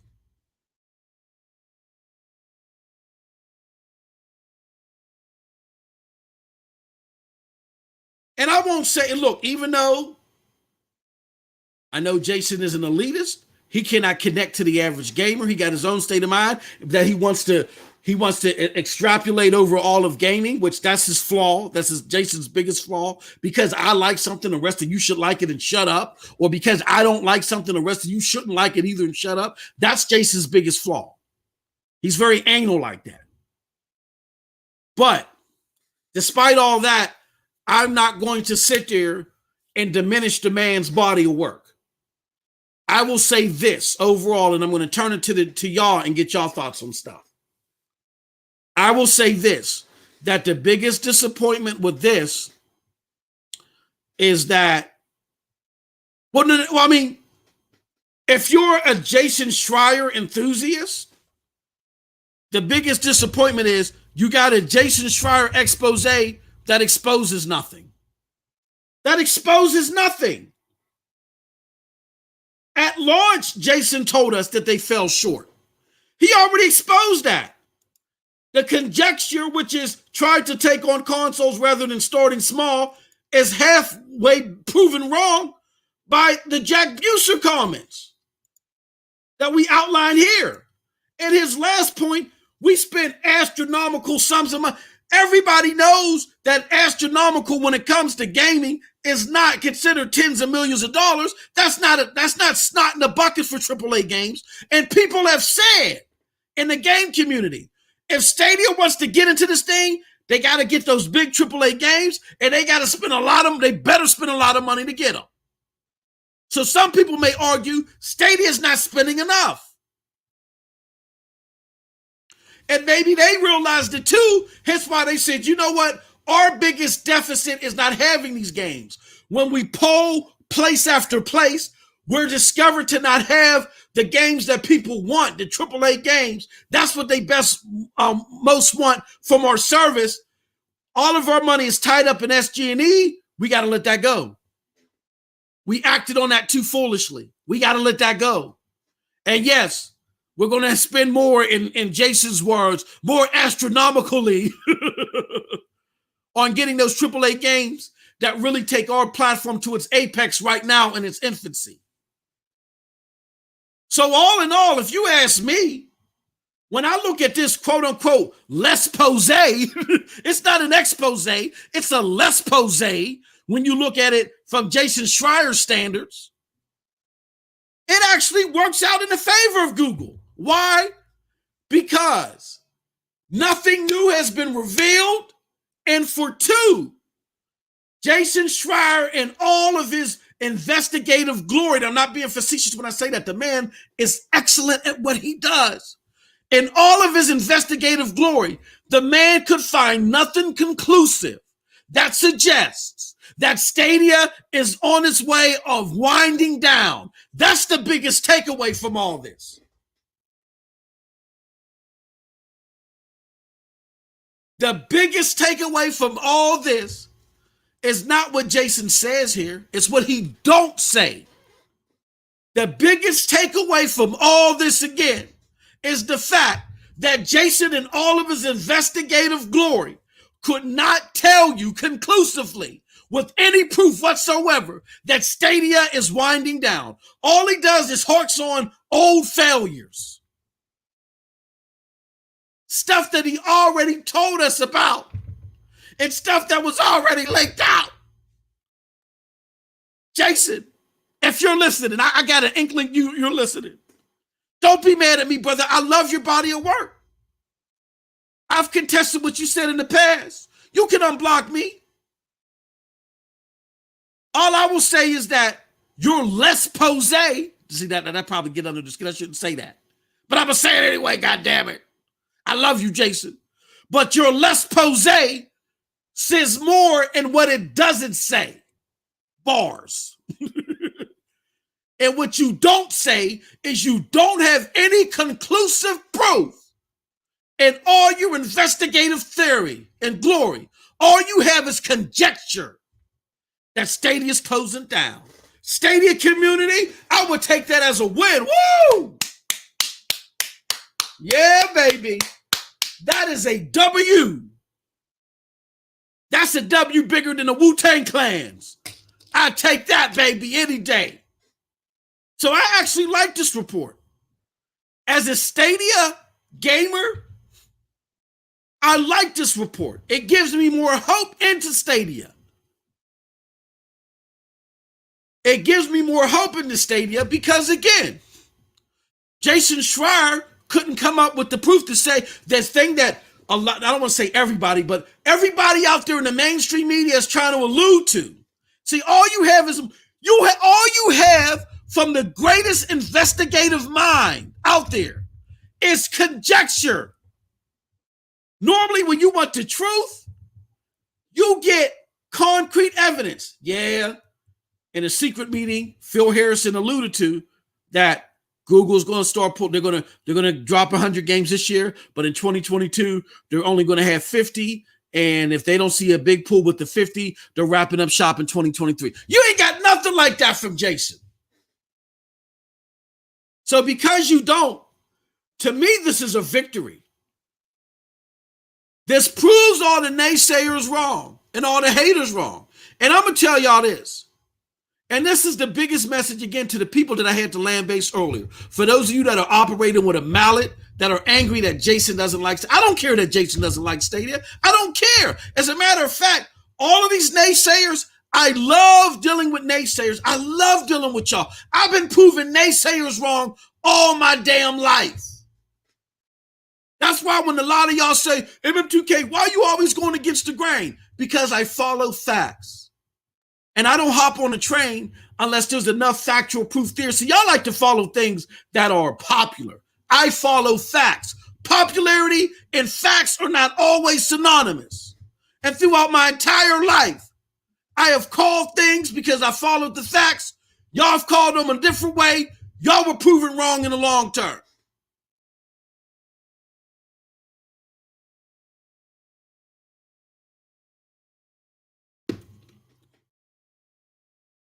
The two biggest proofs of that pie. I came to this game capping for Xbox. I can't stand PlayStation. All y'all want is the over-the-shoulder games that trying to be like Last of Us. Battling my homie Porter Rock, which, you know what I'm saying, me and him, you know, we're going back and forth friendly over this whole subject matter. Shout out to him. I said, Porter Rock, when the Xbox One X launches, come tax time, people ain't going to be buying ribs and shrimp and lobster tails. They going to buy Xbox One X's because they want the latest and the greatest. Blah! Porter Rock said, bro, you're wrong. It's too late. Everybody's already invested in PlayStation.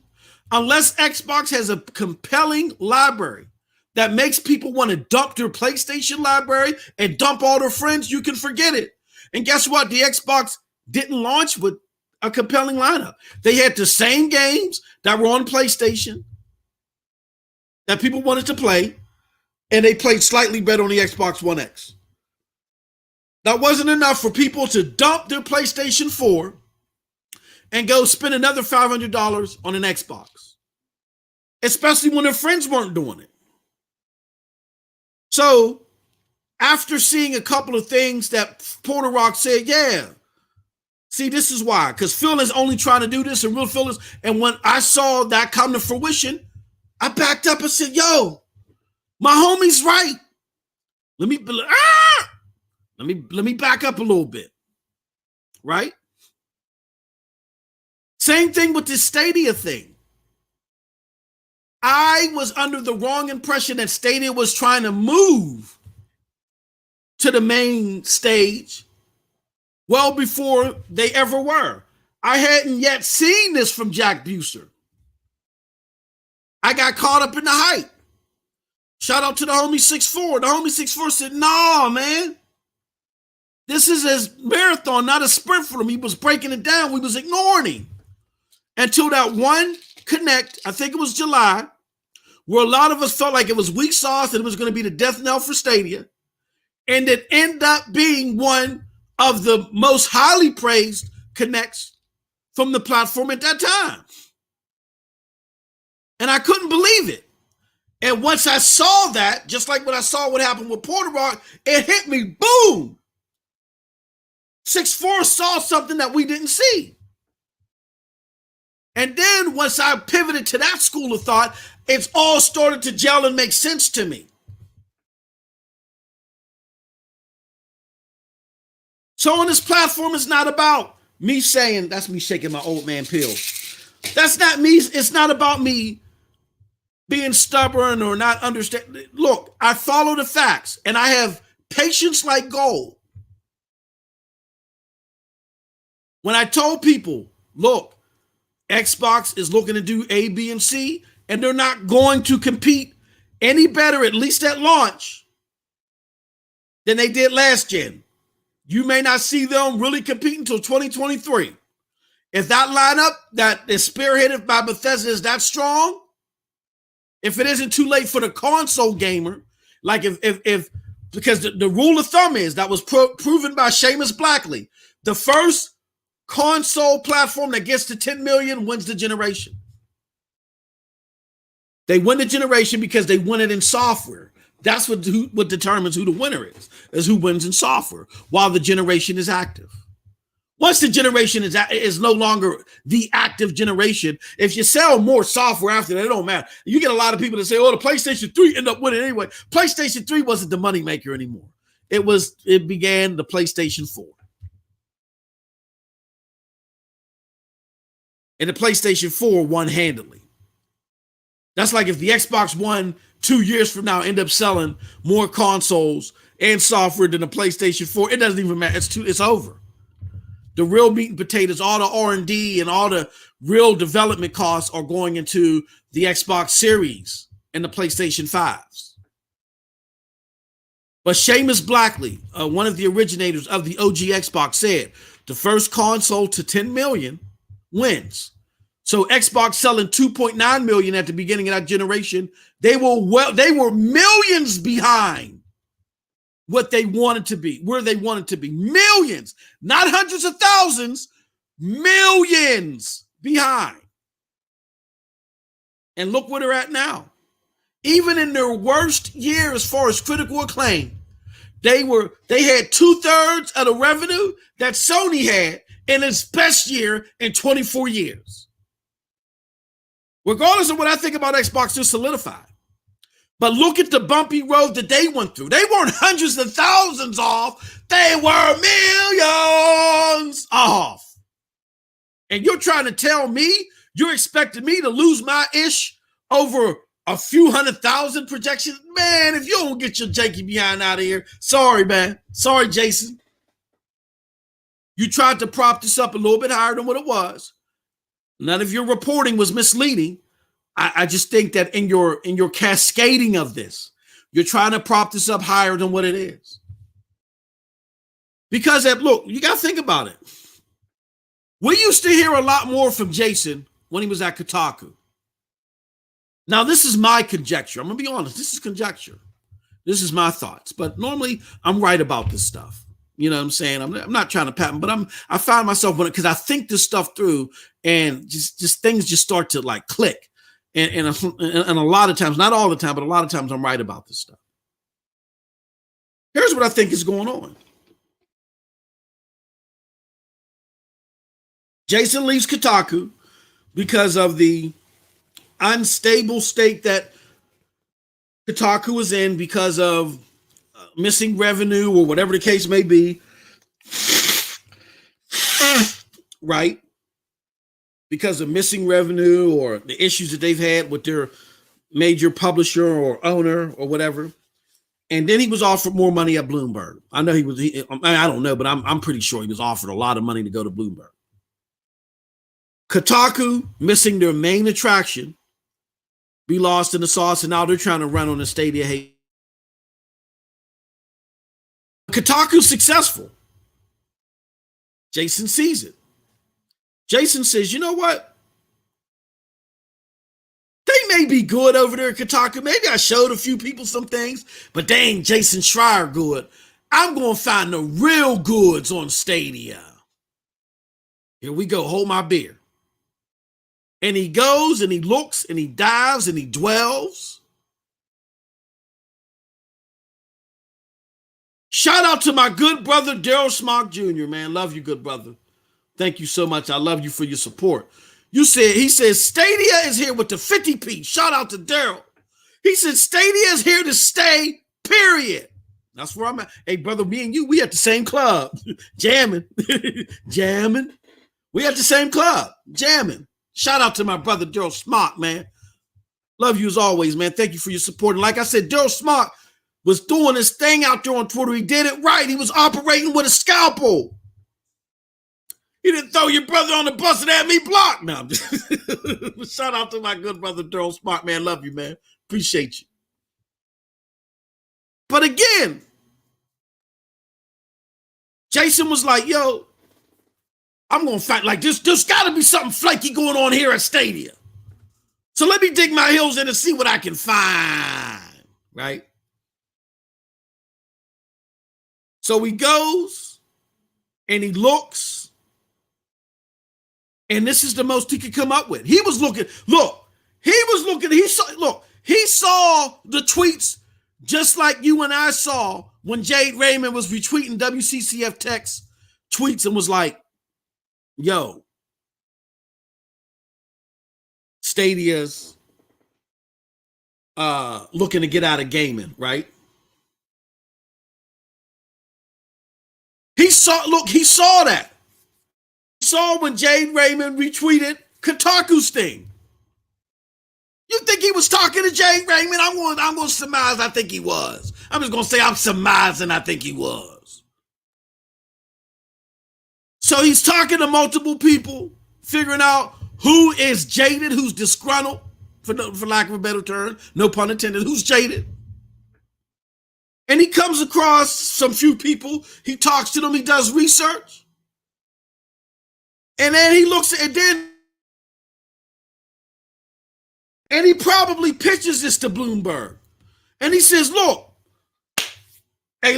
my former employer, they killing it with this Stadia thing. They killing Stadia in the game right now. They making a killing. Hey, look, they killing Stadia so bad that even 9 to 5 Google had to do a dirty Mac on them and do some clickbait articles. They killing it in the game, Bloomberg.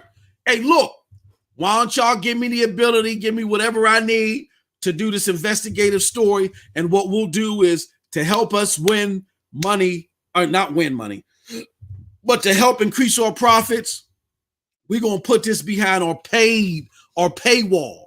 And people just going to pay for this. This is going to be crazy. This is going to be crazy. Why? And he sold the idea to Bloomberg. And they probably said yes. And he was fishing and fishing and fishing and fishing and fishing. My brother was fishing. He was in there like Aquaman, fishing and fishing and fishing and fishing. Shout out to my brother Chase. He says, dropping a NASDAQ article from 2 days ago that backs your point up, MM, on the figures regarding cloud gaming. I appreciate you, good brother. Thank you very much. We're going to take a look at that too. But Jason was in there. He was in there like Aquaman. He was fishing and fishing. And this is all he could come up with. Missed initial sales target by hundreds of thousands. Already told us that. Tried to take consoles on rather than starting small. Partially right. Jack Buser smacks down half of that. Your other part is conjecture.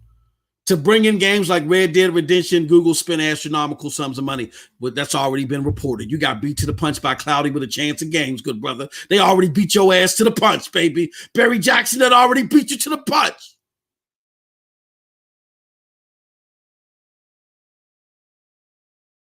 That's what it was. Reason why I say that, because if you click on Jason's article, you get hit with a paywall. Hey, dude, he was fishing and fishing.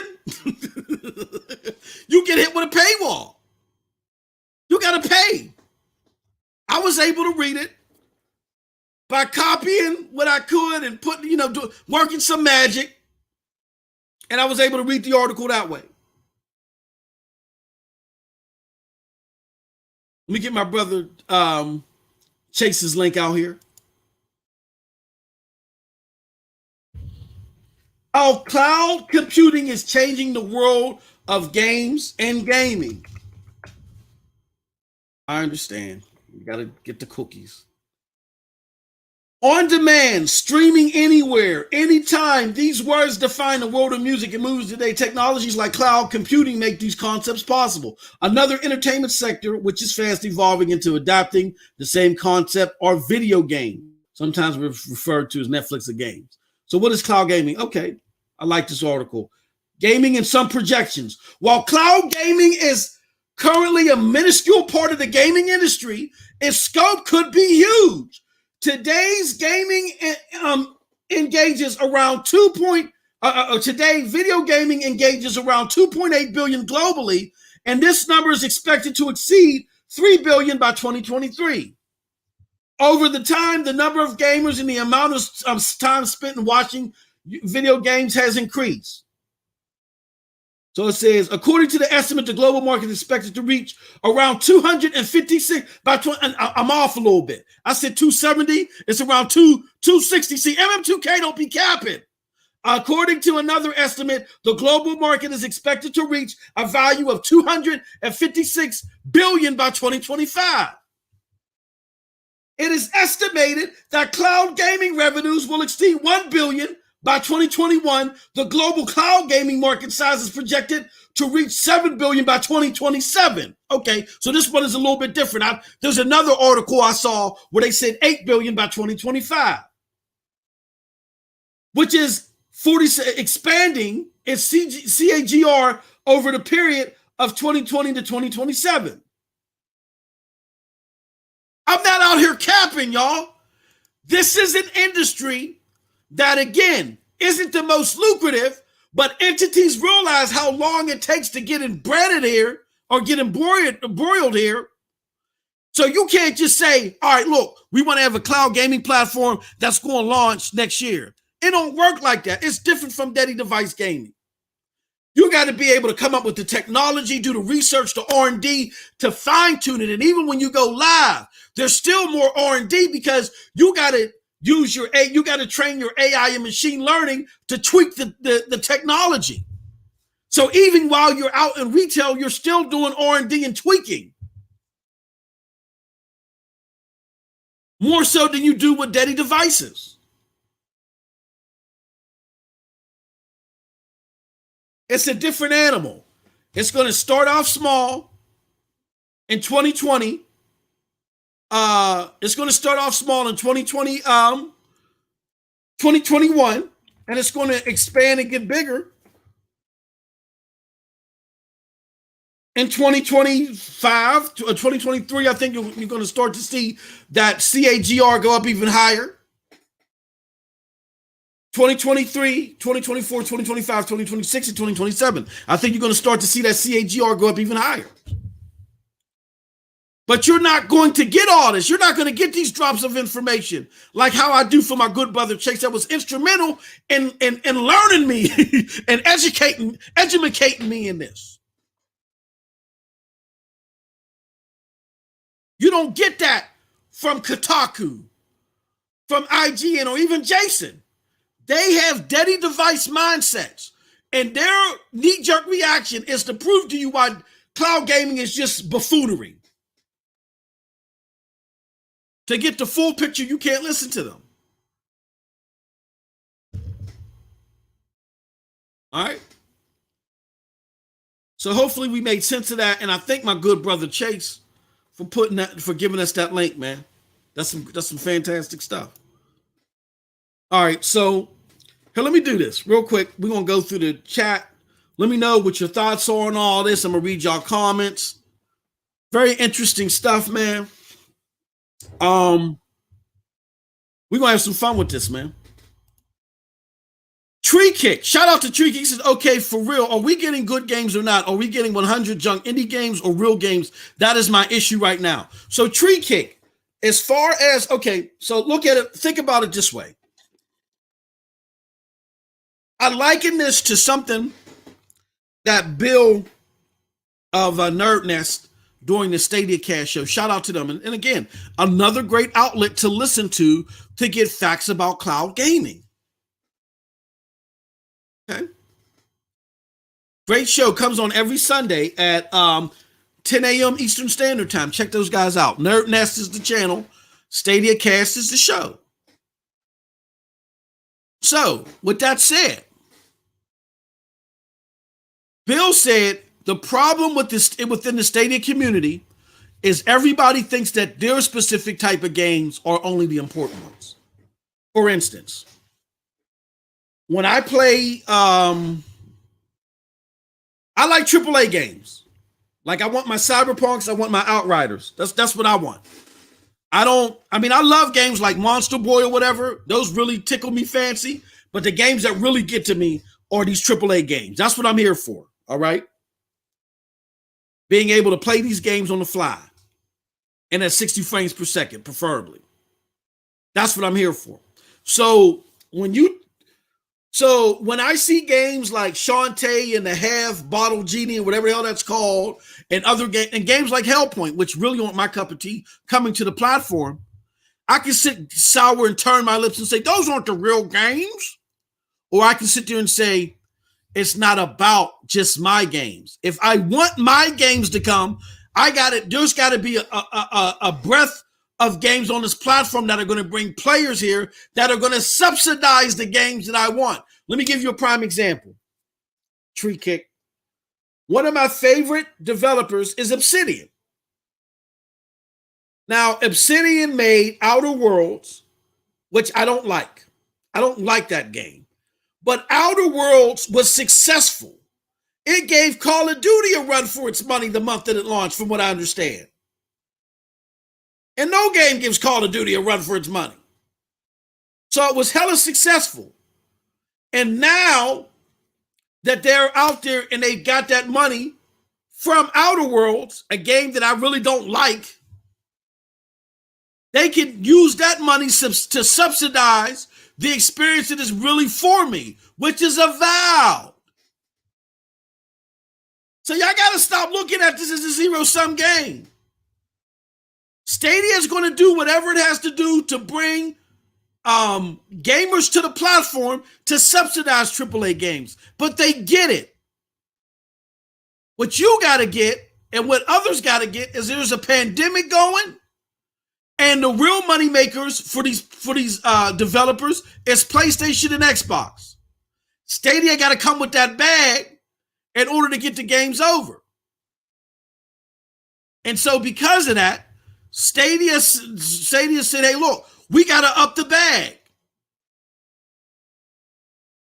And they got the money, ain't nothing wrong with it. Up the damn bag. Bring the experiences that we want. Ain't nothing wrong with it. So we got to be a little bit more patient, I feel, when we see games that particularly aren't for us, but I am wholeheartedly in confidence of them looking to get, I guess I'm assuming Tree Kick, the game that you're looking for, are AAA games.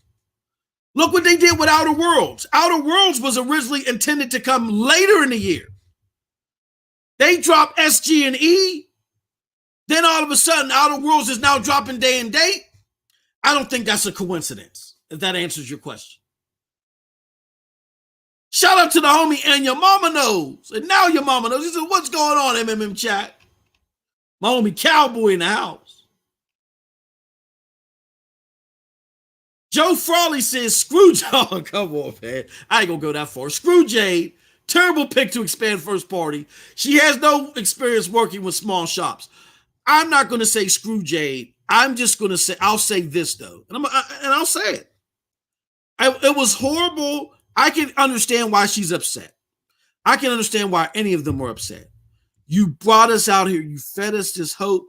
You had Aaron Hoffman, John talking about AI. You really brought us out here and got us believing that you believed in what we were working on. And yes, it is crappy to have someone tell you you're doing an excellent job, but then a week later let you go. I know because it's happened to me. It's very common in the Fortune 500 world. But my thing for Jade is, I feel questionable about her retweeting the tweets that she sent out there. The stuff that she's retweeting is giving you the illusion that she knows for sure that Stadia is shutting down house and they're not believing in games. And here's what I would say to Jade. Again, I don't know anything. I just follow evidence. Sometimes evidence may point you in a certain direction and something changes, and the things that I thought that the dots were being connected to, Google can go on a completely different path. I have no idea. I'm not in the boardroom. I've talked to various people. I've talked to various sources. I've had some conversations that have comforted me in a lot of ways. But again, I don't know. I'm not in the boardroom. I don't know what the final decision will be ultimately, right? And none of us do for any of these companies. What I will say, though, is that if it turns out that Stadia ends up just by letting go SG&E, if it turns out that Stadia was just simply reallocating sources and Jade was just retweeting that out of anger, that's going to be a rough pill to swallow. And I can only say this, as being as sensitive though as possible to her situation. I get why she's angry, but going that far, that's going to be a reflection on her. Why I say that? For the simple fact that despite what the Stadia execs did, all of the people that she worked with, that worked hard on the platform, that still stayed there, to the community members that love the platform, to the community members that did nothing but support her, and the community members that kind of like sympathized with her losing her job and wagged her finger at Stadia, including myself, and said, shame on you for getting this individual's hopes up. They don't deserve you causing all this extra confusion for this platform that they love unless you truly know something. If you truly know something and you're trying to enlighten us on something that you know, concrete, that's different. But if you're just doing this because you're angry and this is just your conjecture, I've been using that word a lot, but if this is just your conjecture, It's not a good look.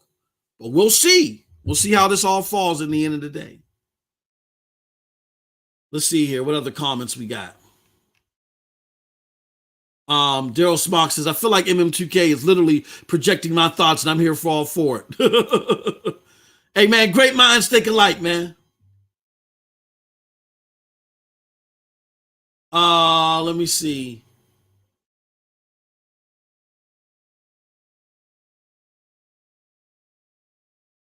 See what else we got here.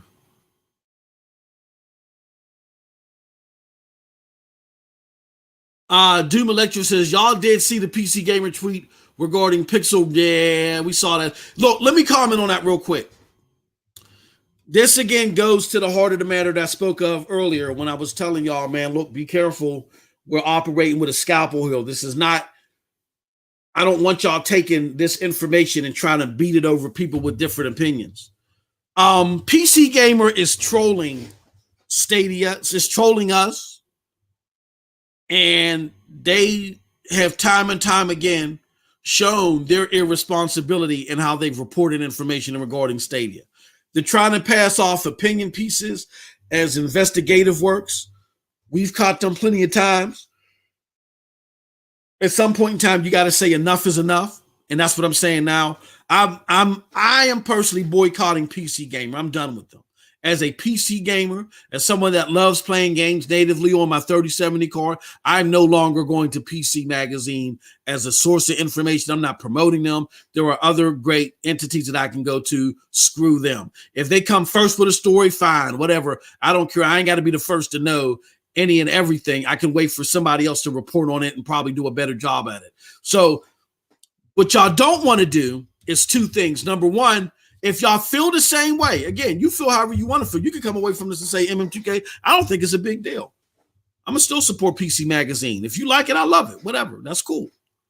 But if you feel the same way that I feel, the best foot forward is when they send out the clickbait, don't retweet it. Don't retweet it and quote tweet it. Don't do that. Because what somebody's going to do is they're going to click on it. What I would do is just say, PC Magazine out there with the clickbait again. It ain't even worth looking up, y'all. Don't give them the clicks. But here's the real story. PC Magazine reported this, but here's what's really going on. And leave it at that. Now, that may take you some more time to do than just quote tweeting and saying you're a jackass. I get it. But again, we got to be smart with this. We got to operate with a scalpel, not with a mallet. We can't come off looking like we're just rebutting people or we're attacking people for their opinions. We got to let people understand that this is about the dissemination of facts and how that gets floated to the unsuspecting gamer. So, and what I will say is that I'm impartial of going after authors of certain articles. Just boycott the whole damn publication. At the root of the problem is the publication. Just boycott the whole damn publication if you feel some way about it. That'll be the most effective thing than going after the author. Because if you boycott the publication, again, they can't put that label on you. And for two, it don't look like that. Yeah, it don't look like that you're bullying anybody. Okay. So those are my recommendations. Let me see. We got some more comments at the bottom. Homie Amonor says Outriders feel good. Love the demo. Yeah, I'm fired up on PlayStation 5. Let me see. Y'all chatting it up in this chat, man. Let me see here. Homie Doom says it would be nice to see a list of games. Yeah, it would be. It would be. And eventually, now that's where I disagree with some of my Stadia enthusiasts. A lot of my Stadia enthusiasts say, yeah, the stealth dropping, that's dope. Stealth drops. I'm like, hey, look, if you're going to stealth drop smaller titles, all right, fine, whatever. But when it comes to the big games, like I feel like that Stadia, and again, this isn't in their hands. If they can pay, if they can pay, hey, look, if they got the money and they willing to do it, if they can pay Capcom and say, look, let us get ahead of this messaging, man. Can we get ahead of this? If they can pay and say, look, Resident Evil Village is coming to Stadia, just so we can make it official, that'll go a long way for the platform. Why? Because that'll let people know, don't go scraping up change for a PlayStation 5 or an Xbox Series X. Rather, continue spending that money on games for Stadia and then just wait for the game to come to Stadia. It may not come day and date, but a lot of people may be able to wait. Everybody may not be able to wait, but a lot of people will be willing to wait. But if you wait too soon, like tax time is coming, these stimuluses is coming. If you wait too soon and these people go buy these PlayStation 5s and these Xbox Series X's, the more likely they're going to turn away from Stadia and start buying games there. And what's going to double piss them off is if the game ends up coming on Stadia after they bought the PlayStation. Like, well, damn it, I didn't have to buy this. And they may double down due to their anger. I think it's worth it if y'all got the money or whatever y'all can negotiate to work with Capcom and make the announcement sooner rather than later. Like how y'all were with Outriders. Resident Evil 8 is coming to Stadia later this year. I would work for that. All right, we're going to take a couple more questions, then we're going to roll.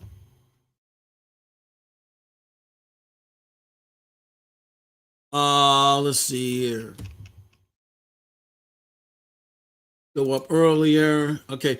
The homie Paper Penguin says, Stadia Dosage. Did you hear that Terraria is back? Oh, for real? Ha! Wait, that's something. I'm not surprised, though. I'm not surprised, though. Terraria is coming back to Stadia. Hey, yo! I ain't going to say that. I don't even want to say that because I'm not going to inject on this. Okay, so this is coming from Eurogamer. It says Terraria Dev says Stadia will launch now, proceed after resolving spat with Google. Oh my gosh. I got to tweet about this. Wow. What a stance taken. I told you homie was frauding. And all that uncouth business approach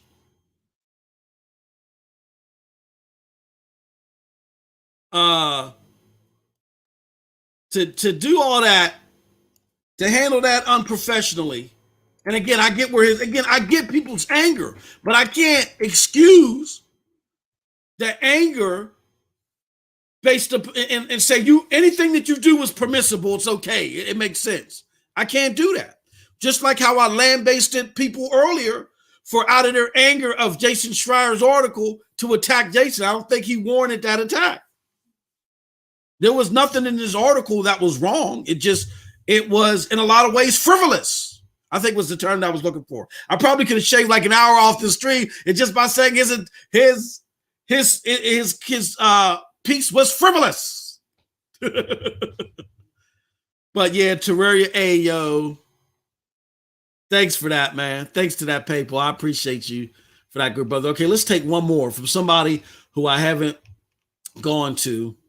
My homie Tommy Rocks, I ain't seen you in a minute. How many of you guys have tested out Outriders demo and will pick it up on Stadia? Tommy, I am picking it up on Stadia. Let me know something, y'all. For the PNTS Network Patreon, we might have our first game, our LFG group. Now, if you want to join the Patreon, because this is what we do, man. I don't mind people going in and chopping it up and joking and all that other stuff, but there'll be a lot of crazy mugs out here. And like I said, we all the harassing people and the DDoSing and a lot of stuff that I be seeing in these other what do you call it? I'll be seeing in all these other. Oh yeah, I got to get ready to get out of here. I was supposed to be out of here by 6. Give me a second. All the stuff that I be seeing in all these other, you know what I'm saying, Discords. We really don't want that part of the PNTS network Discord. So I know people thought it was a money grab at first, but no, if you put skin in the game, normally you're less likely to do some crazy nefarious stuff. So to get into, here, let me show y'all right now. To get into the PNTS network Discord, you either got to go to the Patreon,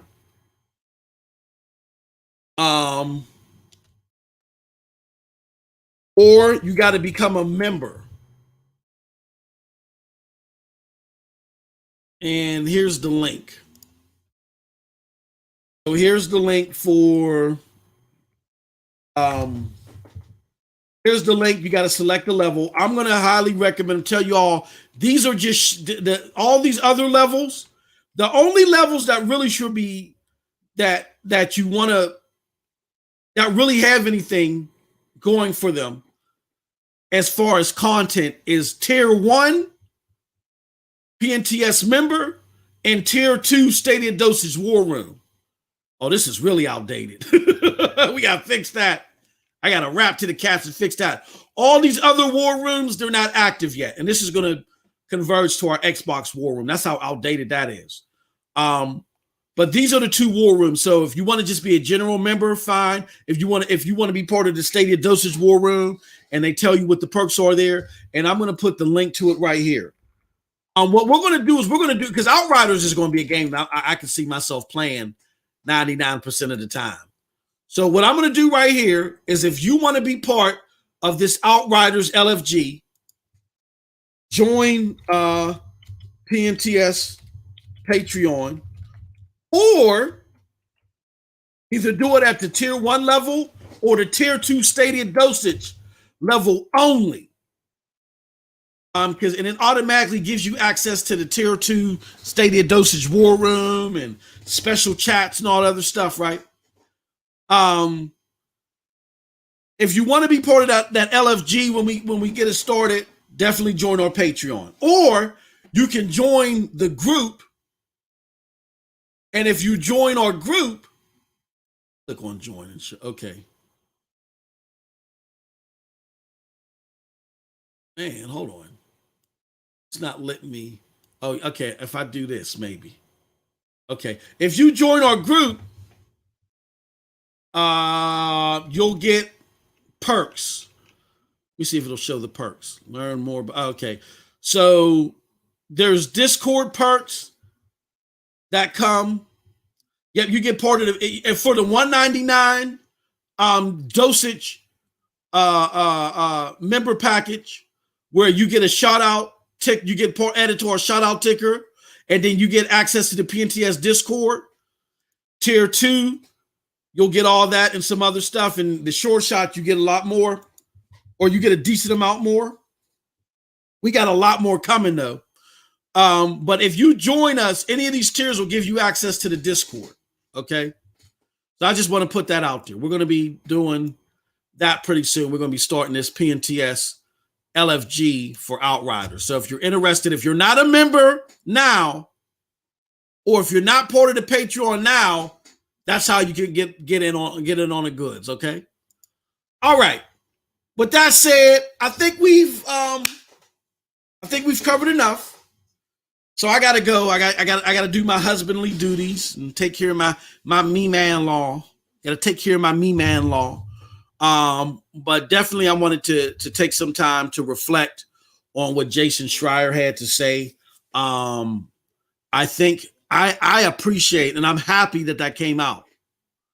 I am happy that came out. I appreciate it for coming out. You're going to see a lot of people that say, oh, Stadia paid $10-20 million for ports. That's old news. Let them live. Don't even worry about it. Let them say what they're going to say. Because again, they're contradicting themselves. People said Stadia better pull out the bag and get these games over here. And when Stadia pulls out the bag, you see how Stadia just can't win?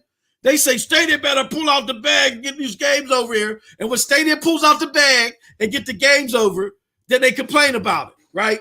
If you're Stadia, you can't win. But the biggest thing that I appreciate from this article is the fact that Jason Schreier couldn't come up with anything that, concrete that coincided with Stadia's just winding down. So that's a plus. That's a plus. With that said, I appreciate all of y'all. Love y'all. Thank y'all so much, man. We've gone over. We had 2 hours and 15 minutes. Thank y'all. Love y'all. And until next time, till tomorrow, SML on this channel, 10 a.m. Special time, 10 a.m. Be here. Peace.